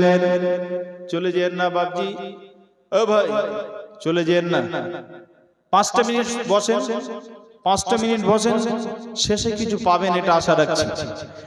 কিছু পাবেন, ফেরেশতা তো বলবো, কিন্তু কিছু পাবেন আশা করছি। আমি যেটা বলতে চাচ্ছি আয়াতটা দিয়ে কিছু পাবেন আশা রাখছি ইনশাআল্লাহ। শুনেন, আল্লাহ রাব্বুল আলামিন বলছেন ত্যাগ। ত্যাগ এমন একটা জিনিস, ত্যাগ ছাড়া কোনো মানুষ সফল হতে পারবে না, সেটা দুনিয়াতে সেটা আখিরাতে। আপনি যদি আখিরাতে ত্যাগ পেতে চান, ত্যাগ যদি দুনিয়াতে না করেন আখিরাতে সফল হবেন না। কেমন ত্যাগ? আপনার পাশে একজন ব্যক্তি নেশা করছে, আপনার মন চাচ্ছে দুটান দিলে পরে ভালো হতো, কিন্তু আপনার ভয় হচ্ছে আল্লাহ জাহান্নামে দিয়ে দিতে পারে, আল্লাহ এটাকে হারাম করেছে। আপনার পাশে কেউ মদ খাচ্ছে, আপনার মন চাচ্ছে আমি একবার খেয়ে দেখি, আপনার মন চাচ্ছে, কিন্তু আল্লাহকে ভয় করলেন, আপনি ত্যাগ করলেন দুনিয়াতে, আপনি পেয়ে যাবেন আখিরাতে। বন্ধুরা আমার, আপনার দুনিয়াতে একটা নারীকে দেখে আপনার পছন্দ হলো, আপনার প্রতিবেশী একটা বোনকে দেখে আপনার খুব মনে লাগলো, পছন্দ হলো, আপনার মন চাচ্ছে মেয়েটার সাথে প্রেম করি, যদি বিবাহ করতে না পারি তাহলে একটু তার সঙ্গে গল্প করি, তার সঙ্গে একটু আমার মনের খেয়ালটা বলে দিই, মনের বাসনাটা তাকে বলে দিই। বন্ধুরা আমার, আবার এমন কিছু মানুষ আছে অনেকের সঙ্গে জিনা করার জন্য মনস্থির করে নেয়, আর ওই লোকটা যদি জিনা করে নেয় আখিরাত তার শেষ হয়ে যাবে। যেমনি জিনা করতে যাবে, জিনার মনে মনে সে জিনা করার জন্য সংকল্প করছে, যেমনি সংকল্প করেছে তার ভিতরে আল্লাহর ভয় চলে এসেছে, সঙ্গে সঙ্গে ত্যাগ করে দিল। আল্লাহ, তোমার এই বান্দিকে যদি আমি গ্রহণ করে নি, আমার এত জীবন সঙ্গিনী নয়, এ তো আমার জন্য, এটা এই মেয়েটি আমার জন্য তো হালাল নয়, এ তো আমার জন্য অবৈধ, এ তো আমার জন্য হারাম, একে যদি আমি হালাল মনে করে নি তাহলে আমার আখিরাতটা নষ্ট হয়ে যাবে। এই জায়গাতে আপনি ত্যাগ করে নিলেন। বন্ধুরা আমার, ত্যাগ ছাড়া আপনি সফল হতে পারবেন না, পারবেন না। এই জন্য আমার রব বলছেন, শোনো, আল্লাহর নবীর সাহাবেরা কেমন করে ত্যাগ করেছিলেন। আল্লাহর নবী একটা যুদ্ধের জন্য তামামা বাজিয়ে দিলেন, যুদ্ধের খবরটা সাহাবীদের মাঝে ঘটে সবার কাছে পৌঁছে গেল। ওই যুদ্ধটা কোন যুদ্ধ ছিল? ঐতিহাসিকগণ বলেছেন এটাই ছিল ইসলামের শেষ যুদ্ধ। এই যুদ্ধটার নাম ছিল তবুকের যুদ্ধ। তবুকের যুদ্ধে বিশ্বনবী আমার সাহাবীদের বললেন, তোমাদের কাছে কার কাছে কি মাল আছে তোমরা আল্লাহর রাস্তাতে বাইতুল ফান্ডে জমা করে দাও। যার কাছে যা মাল ছিল সবাই জমা করে দিল। ওমরের যত মাল ছিল অর্ধেকটা মাল আল্লাহর রাস্তাতে বাইতুল ফান্ডে জমা করে দিলেন। আব্দুর রহমান বিন আওফ তিনি তার মালটা হাজির করে দিলেন। হযরত তালহা তার মালটা হাজির করে দিলেন, যার যতটা সাধ্য ছিল হাজির করে দিলেন। হযরত উসমানের যা মাল ছিল 1/3 আল্লাহর রাহে তিনি খরচ করে দিলেন। বন্ধুরা আমার, এই করতে করতে হযরত আবু বকর সিদ্দিক রাদিয়াল্লাহু তাআলা আনহুর বাড়িতে যা মাল ছিল সমস্ত বাড়ি খোঁজাখুঁজি করে যা মাল পেলেন সমস্ত বস্ত্রটা নিয়ে চলে এলেন। অনেক লম্বা কথা আমি আপনাদের কাছে শর্ট করে বলছি। এরপরে বিশ্বনবী মুহাম্মদ রাসূলুল্লাহ সাল্লাল্লাহু আলাইহি ওয়াসাল্লাম তিনি সাহাবীদের বললেন, রে সাহাবীর দলেরা, এবার তোমাদেরকে যুদ্ধের ময়দানে যেতে হবে। এই যুদ্ধটা শুধু তাবুকের যুদ্ধ নয়, এটা আপনার মুতার যুদ্ধটাও ঘটেছিল। আল্লাহর নবী মুতার প্রান্তে এই রকম ভাবে সাহাবীদেরকে নিয়ে চলে গেলেন। মুতার প্রান্তে সাহাবীরা যেমনি চলে গেলেন, সাহাবীরা ওই যুদ্ধের ময়দানে যুদ্ধ করতে করতে করতে করতে এক পর্যায়ে এই যুদ্ধে বিজয়ী হলেন। এবার বিজয়ী হওয়ার পর যেমনি মদিনার দিকে আসতে শুরু করলেন, মদিনার দিকে আল্লাহর নবী তার সাহাবীদের নিয়ে আসেন। এমন সময় বিশ্ব নবীর সাহাবীরা যেমনি সবাই মিলে মদিনার পথে আসেন, একজনকে পাঠিয়ে দিলেন বিশ্ব নবী, তুমি আগে চলে যাও আর গোটা মদিনাতে ঘোষণা করে দাও যে সাহাবীরা বাড়ির দিকে রওনা দিয়েছেন, সাহাবীরা রাসূলের সঙ্গে রওনা দিয়েছেন। বিশ্ব নবী আমার সাহাবীদের নিয়ে মদিনাতে ঢুকছেন। যার স্বামী বাড়ির বাইরে চলে গেছে, তোমরা পরিপাটি হয়ে সুন্দর করে সেজে গুজে তোমরা বসে থাকো স্বামীর জন্য। লম্বা সময় কয়েকদিন যাবত তোমাদের স্বামী বাড়িতে ছিল না, স্বামী আসলে পারে তাদেরকে মনে শান্তি দিয়ে দেবে, যেমনি তোমাদেরকে দেখবে চিলি খাসি দিয়ে তাদের মনটা জয় করে নেবে। আল্লাহ রাসূলের এই সাহাবী তিনি একজন ঘোষক পেতে ঘোষণা করে দিলেন। বন্ধুরা আমার, ওই ঘোষক তিনি ঘোষণা করে দিলেন ছোট্ট ছোট্ট বাচ্চাগুলো যাদের আব্বুকে অনেক আগেই বাহির করে দিয়েছিলেন, যুদ্ধের ময়দানে যেতে দেখেছিলেন, তারা সবাই মিলে সুন্দরভাবে পরিপাটি হয়ে থেকে গেলেন। আল্লাহর নবীর সাহাবীদের একটা অভ্যাস ছিল, যখন তারা কোন জায়গাতে সফর সেরে আসতেন, মদিনার মসজিদে পৌঁছাতেন, এলাকার মহল্লার মসজিদে পৌঁছাতেন, বিশ্ব নবীর সাহাবীরা সবাই মদিনার মসজিদে পৌঁছাচ্ছেন। রাস্তাতে আসার সময় আল্লাহর নবী যত মদিনার দিকে আসেন, তত নবীজি যেন ভারাক্রান্ত হচ্ছে, চেহারাটা মনটা যেন ভারাক্রান্ত হচ্ছে, নবীজি যেন চোখ দিয়ে দরদর দরদর করে পানি ঝরছে। হযরত আবু বকর, হযরত ওমর, উসমান, আলী রাদিয়াল্লাহু তাআলা আনহুম এরা সবাই যেন আল্লাহর নবীর চোখের দিকে তাকাচ্ছেন, মুখের দিকে তাকাচ্ছেন। বিশ্বনবীকে এক পর্যায়ে জিজ্ঞাসা করলেন হযরত আবু বকর, ওমর, ইয়া রাসূলুল্লাহ আপনার কি ঘটেছে? নবী গো, আপনি কেন এত কান্না করছেন? আল্লাহর নবী এই কথাটা শোনার পর নিজেকে আর ধরে রাখতে পারলেন না। বিশ্বনবী বললেন, রে আবু বকর, ওমর, উসমান, আলী, আমি কেন কান্না করছি তোমাদেরকে বলছি শোনো। আমি যাদেরকে সঙ্গে করে নিয়ে গিয়েছিলাম, যে সাহাবীরা যুদ্ধের ময়দানে গিয়েছিল, নিজের স্ত্রীকে বলে গিয়েছিল আমি আবার এসে তোমার সঙ্গে দেখা করব, যারা নিজের বাড়িতে ছোট্ট ছোট্ট বাচ্চা রেখে গেছে, তারা আর এই যুদ্ধ ফিরে আসতে পারেনি, যুদ্ধ থেকে ফিরে তারা বাড়িতে আসতে পারেনি, তারা তো সবাই শহীদ হয়ে গেছে, তাদের লাশ তো ওই জায়গাতে আমরা দাফন করে রেখে এলাম। তো ওই ছোট্ট বাচ্চাগুলো যেমন আমাকে জিজ্ঞাসা করবে, নবী গো আমার আব্বা কই? আব্দুল্লাহর আব্বাকে আব্দুল্লাহ পেয়ে গেছে, আব্দুর রহমান তার আব্বুকে পেয়ে গেছে, খালিল তার আব্বুকে পেয়ে গেছে, ওলীদ তার আব্বুকে পেয়ে গেছে। নবী গো আমার আব্বু কই? আমার আব্বু কখন আসবে? কোথায় আমার আব্বু আছে? আমি কি জবাব দেব? বিশ্বনবী এই কথাটা যেমনি বলছেন, নবী চোখ দিয়ে পানি আর ধরে রাখতে পারছেন না। বিশ্বনবী আমার মসজিদ নববীতে এসে পৌঁছালেন। মসজিদ নববীতে যেমনি এসে পৌঁছালেন, সমস্ত বাচ্চাগুলো এসে নবীজির ওই মসজিদে এসে পৌঁছে গেল। চার জবাব ছিল, যার ছেলে এসে পৌঁছেছে আব্দুল্লাহর বাপ, আব্দুল্লাহকে কোলে তুলে নিয়ে চুম্বন দিল। আব্দুর রহমান তার নিজের কলিজার টুকরাকে নিয়ে কোলে করে নিয়ে আদর করতে শুরু করলো। খালিদ তার বাপের কোলে চেপে গেল, আদর নিয়ে নিল। ওলীদ তার বাপের কোলে চেপে গেল, সে আদর নিয়ে নিল। প্রত্যেকটা বাচ্চা আপন আপন বাপকে পেয়ে গেল, আর বাপকে পাওয়ার পর তারা সবাই আনন্দ চিত্তে নিজের বাপের কোলে আদর নিল, চুম্বন পেয়ে গেল। বিশ্বনবীর ওই সাহাবীরা, ওই বাচ্চাগুলো যারা ওই জিহাদের ময়দানে শহীদ হয়ে গেছে, তাদের ছোট ছোট বাচ্চাগুলো নবীজির কাছে এসে বলছেন, ইয়া রাসূলুল্লাহ, নবী গো আমার আব্বু কই? খালিদ তো খালিদের আব্বুর কোলে চেপে গেছে, ওলীদ ওলীদের আব্বুর কোলে চেপে গেছে, আব্দুল্লাহ, আব্দুর রহমান, আব্দুল করিম এরা তো সবাই আপন আপন বাপ পেয়ে গেছে। নবী গো আমার আব্বু কই? আমার আব্বু কোথায় রয়েছে? আমার আব্বুকে আমরা কোনদিন আর পাবো না। ইয়া রাসূলুল্লাহ আমার আব্বুকে কোথায় গেলে পাবো? নবী গো আমার আব্বুর খবরটা একটু দিয়ে দেন না, আমার আব্বু পিছনে আছে। বিশ্ব নবী কোনো কথা বললেন না, নবী যেন চোখে কিছুই দেখতে পাচ্ছেন না। নবী আমার কেঁদে কেঁদে বলছেন, রে সাহাবী শোনো, রে ছোট্ট ছোট্ট বাচ্চারা তোমরা শোনো, আমার চাইতে বড় এতিম পৃথিবীতে আর কেউ ছিল না। আল্লাহ তাআলা আমাকে এত বড় এতিম বানিয়েছিলেন, আমি সেই এতিমের সর্দার। আমি এতিম অবস্থায় ছিলাম, আল্লাহ তাআলা আমাকে এতিম বানিয়েছিলেন। আল্লাহ রাব্বুল আলামিন আমাকে এতিম বানানোর পর আমি এখন এতিমের সর্দার হয়ে গেছি। রে বাবা শুনে নাও, তোমার আব্বু তো আর কোনোদিন তোমার আব্বুকে পাবে না। কেন কেন নবী গো আমার আব্বুকে কেন পাবো না? আমার আব্বু কোথায় গেছে?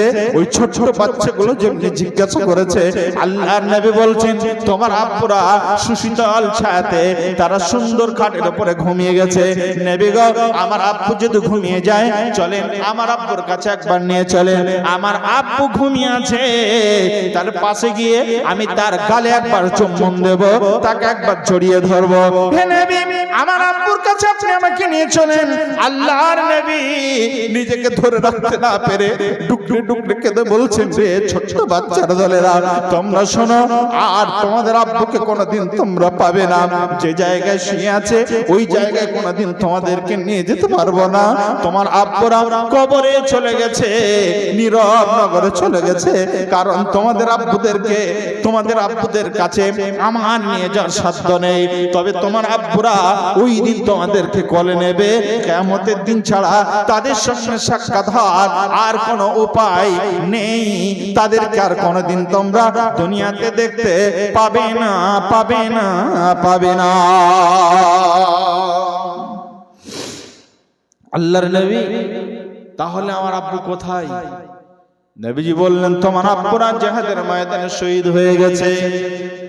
যে স্ত্রীগুলো নিজের স্বামীকে শহীদ হতে শুনেছে, নিজের স্বামী শহীদ হয়ে গেছে খবরটা শুনেছে, তারা নিজেদেরকে বিধবার মতো দেখতে শুরু করেছে। যে মেয়েটার স্বামী নেই, ওই মেয়েটা জানে তার দুনিয়া তার কিছুই নেই, গোটা দুনিয়া তার জন্য অন্ধকার হয়ে যায়। বন্ধুরা আমার, তার মতো অসহায় আর পৃথিবীতে কোনো নারী থাকতে পারে না। বোন আমার, মা আমার, আমি আপনাদের কাছে যে কথাটা বলছি ভালো করে শোনেন। আল্লাহ নবীর কাছে ওই মেয়েগুলো এসে বলছেন, রাসূলুল্লাহ নবী গো আমার স্বামী কোথায়? আমার স্বামী কি আর পৃথিবীতে নেই? আল্লাহ নবী তাদের সামনে দাঁড়িয়ে বললেন, মা রে আমার মেয়েরা, রে মেয়ের দলেরা, রে বেটির দলেরা, রে মায়ের দলেরা, তোমরা শোনো, তোমাদের স্বামী আর পৃথিবীতে বেঁচে নেই। তারা ইহকাল থেকে পারলৌকিক জীবনে চলে গেছে। তোমাদের স্বামীদেরকে আমি আর নিয়ে এসে দিতে পারবো না। তোমরা বিধবা হয়ে গেছো। তোমাদের ছোট ছোট বাচ্চাগুলো তারা সারা জীবন কাঁদলে পারো, আব্বু আব্বু করলে পারো, তারা আর কোনোদিন আব্বুকে পাবে না। তোমাদের বাচ্চাদেরকে এতিম বানিয়ে চলে গেছে। ওই বাচ্চাগুলোকে আর তারা কোনোদিনের জন্য বাপ খুঁজে পাবে না। আল্লাহ নবী বলেন, এতিম সন্তানের মাথায় যদি কোনো মানুষ হাত বুলিয়ে দেয়, সে যত কঠিন হৃদয়ের লোক হোক না কেন, আল্লাহ তাআলা তার দিলকে নরম করে দেন। ওই বাচ্চাগুলোর কথা একটা আপনাদের বলি বন্ধুরে, আমি একটা মাদ্রাসার একজন পরিচালক, একটা মাদ্রাসা পরিচালনা করি। আমার মাদ্রাসাতে 350 ছাত্র আছে। এরকমই জালসা করে একদিন রাতে ফিরছি, আমি যেমনি বাড়িতে মাদ্রাসায় পৌঁছেছি তখন প্রায় বাজে কয়টা না, 2:30-3টা বাজে। ফজরের আগের মুহূর্তে গিয়ে পৌঁছেছি। হঠাৎ করে একটা ঘরের পাশ দিয়ে যাচ্ছি, একটা ছেলে যেন কান্না করছে, আওয়াজটা বুঝতে পারলাম। আমি পাশে গিয়ে বলছি, আমি মাওলানা মুখতার এসেছি। কে কান্না করছো রে বেটা? বাইরে হয়ে এসো। কি হয়েছে বাবু, কেন কান্না করো? ছেলেটা কিছুক্ষণ পর ঘরটা খুলে এবার বাইরে হয়ে এলো। দেখে একটা ছোট্ট ছেলে, ছেলেটার বাপ নেই আমি ভালো করে জানি। এবার ছেলেটা কান্না করছে। আমি বললাম, কি হয়েছে এত রাতে কান্না করছো, শরীর খারাপ? বলছেন না না শরীর খারাপ নাই। কি হয়েছে, কেন কান্না করছো? বলছে জি আমি কান্না করছি এজন্য আজকে অমুক ভাইয়ের আব্বু এসেছিল, আর ওই ভাইটার আব্বু যখন বাড়ি মাদ্রাসা এসেছিল তার জন্য সুন্দর কয়েক রকমের মিষ্টি নিয়ে এসেছিল, তার বাপ ওই ছেলেটাকে মিষ্টি খাইয়ে দিল। আমার তখন থেকে আমার বাপের কথাটা হৃদয় থেকে যায় না, আমার স্মৃতি থেকে আর যাচ্ছে না। আমি সেই সময় থেকে এখনো পর্যন্ত পানি পর্যন্ত খেতে পারছি না। আমার বারবার আব্বুর কথা মনে পড়ছে। যখন আমার আব্বু বাইরে থেকে বাড়িতে আসতো, আমার আব্বু তো ব্যবসা করতো, ব্যবসাদার মানুষ ছিলেন, যখন বাড়িতে আসতেন খালি হাতে কোনোদিন বাড়িতে ঢুকতেন না। আমার আব্বা আমার জন্য, আমার ভাইয়ের জন্য, আমার বোনের জন্য কিছু না কিছু নিয়ে আসতেন। আজকে আমার আব্বু যদি থাকতো তাহলে এই ভাইটার মতো আমার সামনে নিয়ে এসে মিষ্টি আমাকে খাইয়ে দিত। আমার আব্বু নেই বলে আমার জীবনের জন্য মিষ্টি খাওয়া বন্ধ হয়ে গেছে, আমাকে কে মিষ্টি খাইয়ে দেবে? ছেলেটাকে বললাম বাবা তুমি কেঁদো না, আগামীকাল আমার মালদাতে জালসা আছে, আমি যখন বাড়ি আসবো যাওয়ার সময় তোমার জন্য মিষ্টি কিনে নেব। আর আজকে আমার বাড়ি আসার কথা ছিল না, তোমার জন্য খাস করে বাড়ি আসবো, যত কষ্ট হোক না কেন তোমার জন্য বাড়ি আসবো। একটা ছেলেকে বললাম অমুক দোকান থেকে মিষ্টি কিনে নিয়ে এসে ছেলেটাকে খাইয়ে দিও। এরপরে আমার মন যেন শান্তি পেল না, তার জন্য মিষ্টি কিনে নিয়ে আবার মাদ্রাসায় চলে গেলাম। তাকে ওই রাতে ডেকে ডেকে তুলিয়ে আর নিজ হাতে তাকে মিষ্টি খাইয়ে দিলাম। বন্ধুরা আমার, আমি আপনাদের বলতে চাই যে বাচ্চাগুলোর মা নেই, যে বাচ্চাগুলোর দুনিয়াতে বাপ নেই, তাদের জীবনে চাওয়া পাওয়া বলতে কিছুই থাকে না, তাদের আশা কেউ মেটাবার থাকে না। আল্লাহ রাব্বুল আলামিন তাদেরকে এক পর্যায়ে যখন বড় করেন, বড় করার পরেও তারা মায়ের আদর, বাপের আদর কোনোদিন তারা পায় না। আল্লাহর নবী নিজের সাহাবীরা ত্যাগের মাধ্যমে নিজের জীবনটা সাকসেস করেছিলেন, নিজেকে সফলতার জায়গায় পৌঁছে দিয়েছিলেন।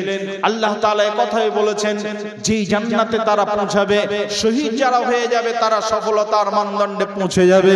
শহীদ কোনোদিন আপনার আনসাকসেস হবে না, আল্লাহকে খুশি করার জন্য যারা জীবন দেবে তারা সফল হবে। এইজন্য আজকে আমি আপনাদের সামনে বলতে চাই যে কথা, এরপরেও আরো সফলতার কিছু কথা আপনাদের কাছে বলার মতো ছিল, কিন্তু বলার পরিস্থিতি যেন আর নেই, কারণ রাত প্রায় 1টা বেজে গেল। আমি আপনাদের কাছে আরো কিছু কথা বলতাম কোরআন দিয়ে, হাদিস দিয়ে, কারণ আল্লাহর নবী একটা কথা বলেছেন যে মানুষ কিয়ামতের ময়দানে দুটো জায়গার কথা আপনাদের না বললে নয়, না বললে অসমাপ্ত থেকে যাবে, অসমাপ্ত আজকের বক্তব্য থেকে যাবে। এরপরে আমি বলতে পারছি না, তার মধ্যে একটা জায়গা হলো আল্লাহ তাআলা পুলসিরাত রেখেছেন, যে পুলসিরাত প্রত্যেকটা মানুষকে আল্লাহ তাআলার নবী বলেছেন ওয়া ইনদাস সিরাতি ইযা উদিয়া বাইনা ফি জাহরি জাহান্নাম, জাহান্নামের উপরে যে সেতু বা ব্রিজটা রাখা হয়েছে এরই নাম হলো পুলসিরাত। ওই পুলসিরাত প্রত্যেকটা মানুষকে পার হতেই হবে, কোন মানুষ পার না হয়ে ওই লোকটা আপনার জান্নাতে পৌঁছাতে পারবে না। পুলসিরাত কেমন? এই দিকটা হলো আপনার কিয়ামতের ময়দান, আর এই জায়গাটা হলো পুলসিরাত, আর এখান থেকে এদিকটা হলো আপনার জান্নাত। এই জায়গাটা যতক্ষণ পর্যন্ত অতিক্রম না করেছে ততক্ষণ পর্যন্ত জান্নাতে পৌঁছাতে পারবে না। ওই জায়গাটার নাম হলো পুলসিরাত। পুলসিরাতের 4টা বৈশিষ্ট্য আছে। 1 নাম্বার হলো পুলসিরাত হবে খুব চিকন, খুব মানে চিকন, খুব সরু। আর 2 নাম্বার হবে ওটা হবে খুব ধারালো। আর 3 নাম্বার হবে পুলসিরাতটা হবে খুব পিছল। আর 4 নাম্বার হবে পুলসিরাতটা হবে আপনার খুব গাঢ় অন্ধকার। তাহলে 4টা বৈশিষ্ট্য থাকবে, একটা হবে চিকন ধারালো, 2 নাম্বার ধারালো, আর 3 নাম্বার হবে পিছল, আর 4 নাম্বার হবে পুলসিরাতটা হবে খুব গাঢ় অন্ধকার জায়গায় অবস্থিত। 4টা বৈশিষ্ট্য খুব মারাত্মক, যেমনি সরু তেমনি ধারালো, আবার তেমনি পিছল। আপনারা বাংলাদেশের যুবক ভাই যারা আছেন, বাংলাদেশের রাসেল ভাইয়ের খেলা দেখেছেন না? দেখেননি? রাসেল ভাইয়ের বাম্পার খেলা, রাসেল ভাইয়ের বাম্পার খেলা, একটা খেলাও খেলায়, বিভিন্ন মুখী খেলা খেলায়। তার মধ্যে একটা হলো একদিন দেখছি কলা গাছ এখানে একটা খুঁটি পোঁতা আছে, আর ওই খুঁটি মিডিলে একটা কলা গাছ ভালো করে ছিলেছে, তার উপরে সরষের তেল লাগিয়ে দিয়েছে, আবার কিছুটা তেল ঢেলে দিয়েছে। বলছে এখানে পা দেবে আর কলা গাছটাকে আস্তে আস্তে হেঁটে হেঁটে গিয়ে ওই খুঁটিটা যে ধরতে পারবে সে আজকের এই প্রতিযোগিতায় সে ফার্স্ট হবে। যে চাপে সে দু পা যায় ধপ করে পড়ে যায়, যে চাপে সে দু পা যায় ধপ করে পড়ে যায়, কেউ কিন্তু আগে বাড়তে পারে না। কেন না? গাছটা যদিও মোটা কিন্তু পিছল খুব, যেহেতু তেল দেওয়া আছে। পুলসিরাতটা খুব সরু হবে, তাহলে পুলসিরাত কিভাবে পার হবে মানুষ? আল্লাহ রাব্বুল আলামিন পুলসিরাতের ব্যাপারে একটা আয়াত নাযিল করলেন। আল্লাহ রাব্বুল আলামিন বলেন, ওয়া ইম মিনকুম ইল্লা ওয়ারিদুহা ওয়া ইম মিনকুম ইল্লা ওয়ারিদুহা কানা আলা রাব্বিকা হাতমান মাকদিয়া। আল্লাহ রাব্বুল আলামিন বলেন পুলসিরাত এত ভয়ঙ্কর হবে, পুলসিরাত এই ভয়ঙ্কর জায়গাতে ওয়া ইনদা সিরাতি ইযা উদিয়া বাইনা ফি জাহারি জাহান্নাম, পুলসিরাত তো জাহান্নামের উপরে আছে। আল্লাহ রাব্বুল আলামিন বলেন পুলসিরাত তো খুব ভয়ঙ্কর জায়গা আছে। ও আল্লাহ রাব্বুল আলামিন একটা আয়াত দিলেন, ওয়া ইম মিনকুম ইল্লা ওয়ারিদুহা কানা আলা রাব্বিকা হাতমান মাকদিয়া। আমরা তো এখানে যারা বসবাস করছি দুনিয়াতে, আমরা সবাই তো পাক্কা ঈমানদার, সবার ঈমান মজবুত আছে, সবাই আমরা জানি যে আমরা জান্নাতে চলে গেছি, সবাই জান্নাতি। আর সাহাবীরা নামাজ পড়তেন যারা বেগুনাহ, যাদের কোনো গুনাহ ছিল না, মাসুম বলা হয়েছে, তারা ডুকরে ডুকরে কাঁদতেন যে আমি কি করে ওই জায়গায় পার হব। এই আয়াতের একটা তাফসীর আছে, অনেক সংক্ষেপে বলতে গেলেও 10 মিনিট সময় লেগে যাবে, কিন্তু এটা আমার আত্মবিশ্বাস, আমি নিজেকে একথা বলতে বাধ্য। আমার রবকে হাজির করে বলছি, কোরআন আমার সামনে আছে। এই আয়াতের তাফসীর করতে গেলে পরে চোখের পানি আপনাদের গড়াবে, প্রত্যেকটা নারী পুরুষ আপনাদের চোখ দিয়ে পানি দরদর করে ঝরবে, এটা আমার বিশ্বাস। কিন্তু আমি আর বলতে পারছি না, কারণ এখানে সংকেত চলে এসেছে, আর মানুষ গভীর রাত যদিও 1টা বেজে গেছে, মানুষ আর থাকতে চায় না, এই জন্য আমি আর কথা বাড়াচ্ছি না। আমাদের ঈমানটা সাহাবীদের মতো যদি হতো তাহলে নিশ্চয় কেউ উঠবেন না, কেউ উঠবেন না। আমি আপনাদের কাছে কিছু কথা বলছি, আরো সংক্ষেপে কিছু কথা শোনেন। আল্লাহর রাস্তে কোনো মানুষ যদি থাকেন, এটার নাম হলো কোরআন। এটার নাম কি? কোরআন। মানুষের আশা ফোরাবে না, কি ফোরাবে না? আশা ফোরাবে না। যার যতটা আছে সে বলবে আর একটু হলে ভালো হতো। যার একটা গাড়ি আছে সে বলবে এই গাড়ির চাইতে ওই দামি গাড়িটা হলে পরে ভালো হতো। আশা ফোরাবে না।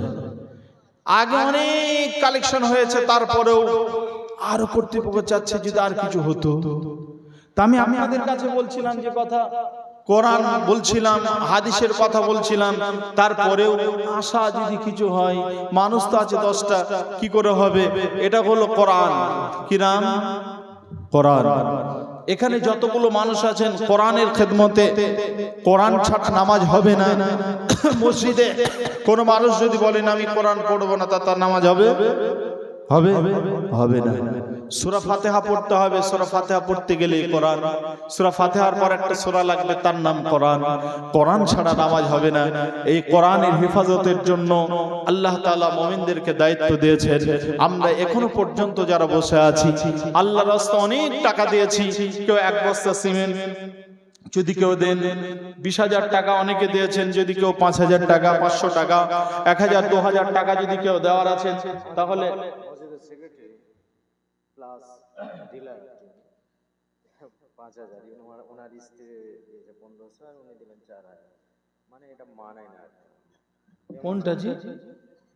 আপনি বেমানা ডিলার সাহেব আপনি?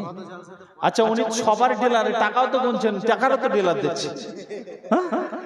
আল্লাহ যাকে দেয় তাকে ঢেলে দেয়, নাকি একটা কথা আছে, যাকে দেয় তাকে ঢের দেয়, আর যার নেই তার কিছুই নেই।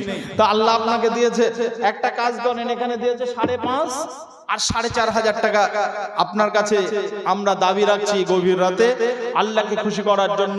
গভীর রাতে দেবেন, কিছু গজল বলছি। এই গভীর রাতে আপনারা আল্লাহকে খুশি করার জন্য গভীর রাতে আপনারা দান করেন, ইনশাআল্লাহ। কার জন্য দান করবেন? না, অনেকের বাপ মারা গেছে, অনেকের বাপ মারা গেছে, গেছে না যায়নি? বাপ মারা গেছে, কত সুন্দর ঘর ছিল, এসি রুমে আছে, ছোট্ট একটা বিছানা কবরের ভিতরে আছে, ছোট্ট একটা ঘর, সেই ঘরের ভিতরে আছে, কি অবস্থা আছে জানি না। ওনার জন্য 10,000 টাকা এলান হচ্ছে, আল্লাহ তুমি কবুল করো। দিলার ভাইয়ের 10,000 টাকা আল্লাহ তুমি কবুল করে নাও, মঞ্জুর করো, মনের বাসনা পূরণ করো। আল্লাহ তুমি তার রুজি রোজগার বরকত দাও, আল্লাহ তার মান তুমি আরো উন্নত করো। আর যারা আছেন 10, 20, 50, 100, 200, 1000, 2000 যারা দেবেন আমার হাতে দিয়ে দেবেন। আমি আপনাদেরকে বলবো বাপের জন্য এই দানটা করে যাবেন। বাপের স্মৃতি রক্ষার্থে একটা গজল আপনাদের শুনিয়ে যায়, ইসলামী সঙ্গীত। বাবা তুমি কেমন আছো ছোট্ট মাটির ঘরে, বাবা তুমি কেমন আছো ছোট্ট মাটির ঘরে, তোমার কথা হৃদয় মাঝে পড়ছে বারে বারে, বাবা পড়ছে বারে বারে। বাবা তুমি কেমন আছো ছোট্ট মাটির ঘরে, তোমার কথা হৃদয় মাঝে পড়ছে বারে বারে। বাবা গো বাবা, বাবা গো বাবা, বাবা তুমি কেমন আছো ছোট্ট মাটির ঘরে, তোমার কথা হৃদয় মাঝে পড়ছে বারে বারে, বাবা পড়ছে বারে বারে। তোমার কথা বারে বারে, তোমার কথা হৃদয় মাঝে পড়ছে বারে বারে, বাবা পড়ছে বারে বারে। কত আদর কত স্নেহ তোমার কাছে পেলাম, সব কিছু হারিয়ে আজকে নিঃস্ব হয়ে গেলাম, বাবা নিঃস্ব হয়ে গেলাম। কত আদর কত স্নেহ তোমার কাছে পেলাম, সব কিছু হারিয়ে আজকে নিঃস্ব হয়ে গেলাম, বাবা নিঃস্ব হয়ে গেলাম। ভালোবাসি তোমায় বাবা, বুকটা যে যায় চিরে, ভালোবাসি তোমায় বাবা, বুকটা যে যায় চিরে। তোমার কথা হৃদয় মাঝে পড়ছে বারে বারে, বাবা পড়ছে বারে বারে। তোমার মতো আপন কেহ পায় না তো আর খোঁজে,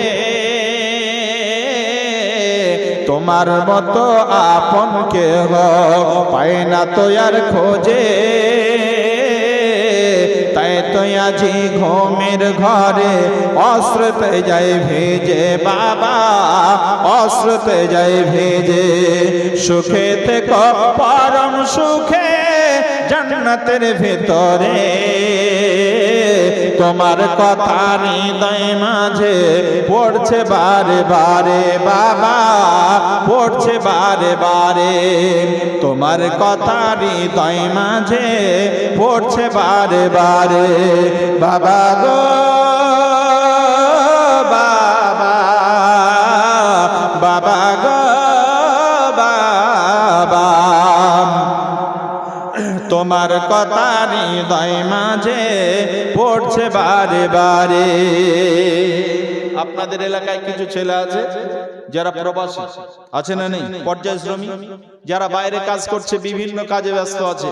এখন তো বাইরে যাওয়া মানে রাজ্য ছেড়ে যাওয়া মানে মৃত্যু, লাশ আসবে এটা ভেবে নেওয়া। উড়িষ্যা থেকে কত লাশ এলো, কথা ঠিক বলছি না ভুল বলছি? বিভিন্ন রাজ্য থেকে লাশ ফিরছে, বাঙালিদের লাশ। কোনো অপরাধ নেই, শুধু একটাই অপরাধ, বাঙালি। জি, বাঙালি এজন্য এই অপরাধে শত শত লাশ ফিরে আসছে। আমি আপনাদেরকে বলবো, যাদের বাপ বাইরে আছে, যাদের ছেলে বাইরে আছে, কত আশা নিয়ে গেছে, ওই ছেলেগুলো যারা গেছে তাদের ছোট্ট ছোট্ট প্রবাসী ভাইদের ছোট্ট ছোট্ট বাচ্চা বাড়িতে আছে, কারো ছেলে কারো মেয়ে। তখন এপার থেকে বাপকে ফোন করছে, আব্বু বাড়ি আসবে না। আজকে আমি এখানে এসে পৌঁছেছি, তো আমার ছোট্ট ছেলেটা বলছে, আব্বু আজকে বাড়ি আসবে না। আজকে এলাম বাড়ি থেকে, বলছে আব্বু বাড়ি আসবে না। আমি বলছি 4 দিন পর আসবো বেটা। বলছে তাহলে কাঁদবো। ছোট ছেলে বলছে কাঁদবো, তুমি আমাকে নিয়ে ঘুমাবে, কাঁদবো। তো ওইরকম তো অনেক ছেলে, ছোট্ট ছোট্ট বাচ্চা বাপকে বলছে, আব্বু গত ঈদে বাড়ি আসেনি, ঈদে বাড়ি আসবে না। তখন ওপার থেকে বাপ বলে, গত ঈদে যেতে পারিনি, ছুটি পাইনি, কোম্পানি ছুটি দেয়নি, কাজের চাপে যেতে পারিনি, এবার ঈদের 2 দিন আগে বাড়ি যাব, টিকিট ফাইনাল হয়ে গেছে বেটা। বলে না, অনেকে বলে। আমার বাড়ির পাশে একটা ছেলে চেন্নাইয়ে কাজ করছিল, তা ছেলেটা 22 তলা বিল্ডিং থেকে পড়ে গিয়ে সাথে সাথে মারা গেল। আমার বাড়ির পাশে তার মায়ের আর্তনাদ, তার স্ত্রীর কান্না, ছোট্ট একটা বাচ্চা ছিল, তার কান্না দেখে থাকতে না পেরে ওই দিনে এই ইসলামিক সঙ্গীতটা লিখেছিলাম, একটু আপনাদেরকে শুনিয়ে যাই, শুনবেন তো? একটু শুনিয়ে যাই। দূর প্রবাসে থাকে বাবা, আসবে ঈদে বাড়ি, আমার জন্য আনবে জামা, মায়ের জন্য শাড়ি, কিন্তু বাবা দিল আড়ি, ফিরল না আর আমার বাড়ি, হলো সর্বনাশ। আমার বাবা ফিরল না আর ফিরল বাবার লাশ, আমার বাবা ফিরল না আর ফিরল বাবার লাশ। বাবা গো বাবা, আমার বাবা ফিরল না আর ফিরল বাবার লাশ। আসবে বালা আসবে বাবা বলে এমন ছিল পরিপাটি, আসবে বাবা বলে এমন ছিল পরিপাটি, বাবার এমন খবর শুনে সব হয়ে যায় মাটি। কিসের খুশি কিসের ঈদ, ভেঙে গেছে মনের ভিত, হলো সর্বনাশ। আমার বাবা ফিরল না আর ফিরল বাবার লাশ, আমার বাবা ফিরল না আর ফিরল বাবার লাশ। বাবা গো বাবা, বাবা গো বাবা, আমার বাবা ফিরল না আর ফিরল বাবার লাশ। আসবে বালা আসবে বাবা বলে এমন ছিল পরিপাটি, বাবার এমন খবর শুনে সব হয়ে যায় মাটি। কিসের খুশি কিসের ঈদ, ভেঙে গেছে মনের ভেদ, হলো সর্বনাশ। আমার বাবা ফিরল না আর ফিরল বাবার লাশ। বাবা গো বাবা, বাবা গো বাবা। বাবার সাথে ঈদের মাঠে যাবে কত জনে। ছেলে বলছে যে যাদের বাপ আছে তাদের বাপেদের সাথে ছোট্ট ছোট্ট বাচ্চাগুলো হাত ধরে ঈদের মাঠে যাবে, আর আমার বাপের কথাটা তখন মনে পড়বে। বাবার সাথে ঈদের মাঠে যাবে কত জনে, বাবার সাথে ঈদের মাঠে যাবে কত জনে, তা দেখে খায় বাবার স্মৃতি পড়বে শুধু মনে। বাবা গেছেন পরপার, তাকে পাবো না যে আর, বাবা গেছেন পরপার, তাকে পাবো না যে আর। কেঁদে ওঠে হৃদয়ে আমার, কেঁদে ওঠে হৃদয়ে আমার। আমার বাবা কেঁদে ওঠে হৃদয়ে আমার, আমার বাবা ফিরল না আর ফিরল বাবার লাশ, আমার বাবা ফিরল না আর ফিরল বাবার লাশ। আপনাদের এলাকাতে নোটিশ আসছে, আসছে নোটিশ, এই এলাকাতেও নোটিশ আসছে, বুড়াগুলোর আসছে এবার না। তা এটা সরকার চাচ্ছে যে মুসলমানদেরকে রাখবো না, ডিভোটার বানাবো, ডিভোটার বানাবো, এটা সরকার চাচ্ছে। কিন্তু আমরা কি ছেড়ে দেব? ছেড়ে দেব? আমাদের অধিকার কি ছেড়ে দেব? যতক্ষণ জীবন আছে ততক্ষণ পর্যন্ত অধিকার নিয়ে লড়তে হবে। অধিকার নিয়ে নিজের অধিকার, নিজের অস্তিত্বকে বজায় রাখতে গিয়ে যদি আপনি জিহাদ করেন, যদি চেষ্টা করেন, এই চেষ্টাতে যদি আপনার জীবনে চলে যায়, তারপরেও আপনি সাকসেস, তারপরেও আপনি শহীদ হয়ে যাবেন। অতএব মুসলমান নিজের অস্তিত্ব নিজেকে টিকিয়ে রাখতে হবে। নিজের ভোটার অধিকার মুসলমানের ছিল। এই যে এদেশ মুসলমানের দেশ, এদেশ মুসলমানরা এক সময় জয় করেছে। ইংরেজদের হাত থেকে মুসলমানরা এই দেশকে স্বাধীন করেছে। আজ মুসলমান, সেই মুসলমান এদেশে অবস্থান করছে, বসবাস করছে। কিয়ামত পর্যন্ত দেশ মুসলমানদের ছিল, হিন্দুর ছিল, আজও আছে, আগামীতেও থাকবে। এজন্য মুসলমান একটা কথা ভাবতে হবে, আমি কথা মাঝে মধ্যে বলি, বিশ্ব নবীর শিষ্য মরা নেই কমদের ভাই, বিশ্ব নবীর শিষ্য মরা নেই কমদের ভাই, আল্লাহর হুকুম মানব মরা নবীজির তরিকায়, বিশ্ব নবীর শিষ্য মরা নেই কমদের ভাই, আল্লাহর হুকুম মানব মরা নবীজির তরিকায়। নবীজি মোদের পথের পথি কোরআন দিশারি, নবীজি মোদের পথের পথি কোরআন দিশারি, আলেম ওলামা তার চারা আজ সারি সারি, সরকার দেখায় ভাই এসআইআর দ্বারায়, সরকার দেখায় ভাই সিএর দ্বারায়, সরকার দেখায় ভাই এনআরসির দ্বারায়, সরকার দেখায় ভাই এসআইআর দ্বারায়। এই ভারতে বেঁচে থাকা তোদের অধিকার নেই, কেন দেশ স্বাধীনের সময় তোরা রক্ত দিলি না? আজ কি করে বলিস তোরা ভারত আমার মা? ওরে বেঈমানেরই দল, ওরে বেঈমানেরই দল, তোরা সত্য কথা বল। মুসলমানেরা কি করেছে ইতিহাসটা খোল। সব জেনে ঘুম পার করে ভান করে ঘুমাস না, সব জেনে ঘুম পার করে ভান করে ঘুমাস না। আলেমেরা ঘুম ভাঙিয়ে দেবে, খুলবে মুখোশখানা, খুলবে মুখোশখানা। বিশ্ব নবীর শিষ্য মারা নেই কমদের ভাই, আল্লাহর হুকুম মানব মারা নবীজির তরিকায়। জোরে বলি নারে তাকবীর। আহা সব ঘুমিয়ে লোক নাই। মা বোন, আপনাদের জন্য বলছি যে আপনারা একটু দান করেন। এরা শুনবে না, আপনারা দান না করলে এখানে আজরাইলের মতো বসে আছে, আপনারা দান না করলে পারে এরা ছাড়বে না। আপনারা কিছু দান পাঠান, মনে হয় মেয়েরা নেই, থাকলে পারে তো 200-400 টাকা তো পাঠাতো। আছে কোন দিকে আছে গো? আচ্ছা যান, একজন যান, দেখেন মেয়েরা টাকা দেবে কিছু, যান কিছু দেন। আর মেয়েরা রাগ করে পালিয়ে গেল কেন দেখেন। দেখো কেমন ঈমান এনেছেন আমার নবীর সাহাবারা, সে যুগের সাহাবারা। দেখো কেমন ঈমান এনেছেন আমার নবীর সাহাবারা, সে যুগের সাহাবারা। হযরত বেলাল এনেছে ঈমান, হযরত বেলাল এনেছে ঈমান, কত কষ্ট করে হযরত বেলাল এনেছে ঈমান, কত কষ্ট করে। মরুভূমির গরম বালুতে তাজা রক্ত ঝরে, তাজা রক্ত ঝরে।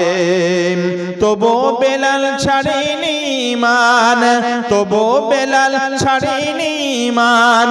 পড়ে লা ইলাহা ইল্লাল্লাহ, দেখো কেমন ঈমান এনেছেন আমার নবীর সাহাবারা, সে যুগের সাহাবারা।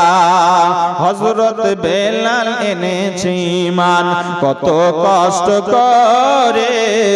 মরুভূমির গরম বালুতে তাজা রক্ত ঝরে, তবু বেলাল ছাড়েনি ইমান, তবু বেলাল ছাড়েনি ইমান, পড়ে লা ইলাহা ইল্লাল্লাহ। দেখো কেমন ইমান এনেছেন আমার নবীর সাহাবারা। হযরত খাব্বাব এনেছে ইমান, হযরত খাব্বাব এনেছে ইমান। কত কষ্ট করে আগুনের আঙ্গার উপরে তাজা মাংস ঝরে, পিছনে তাকালে পারে দেখা যায় সিডারা।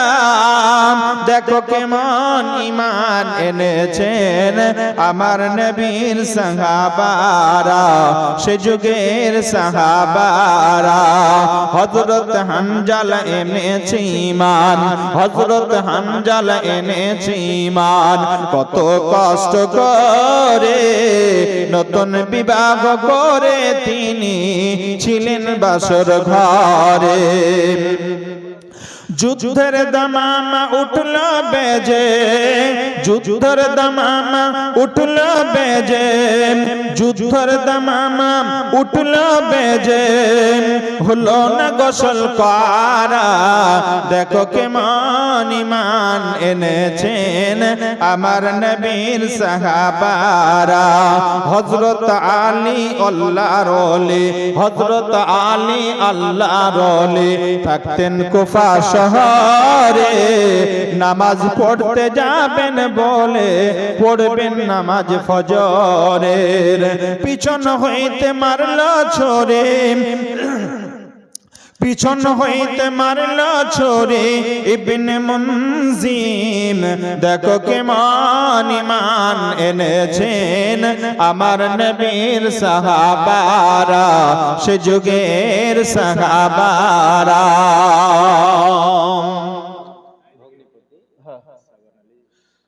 যাই হোক, আর বলবো না, লম্বা কথা বললাম। 2 ব্যাগ সিমেন্ট কি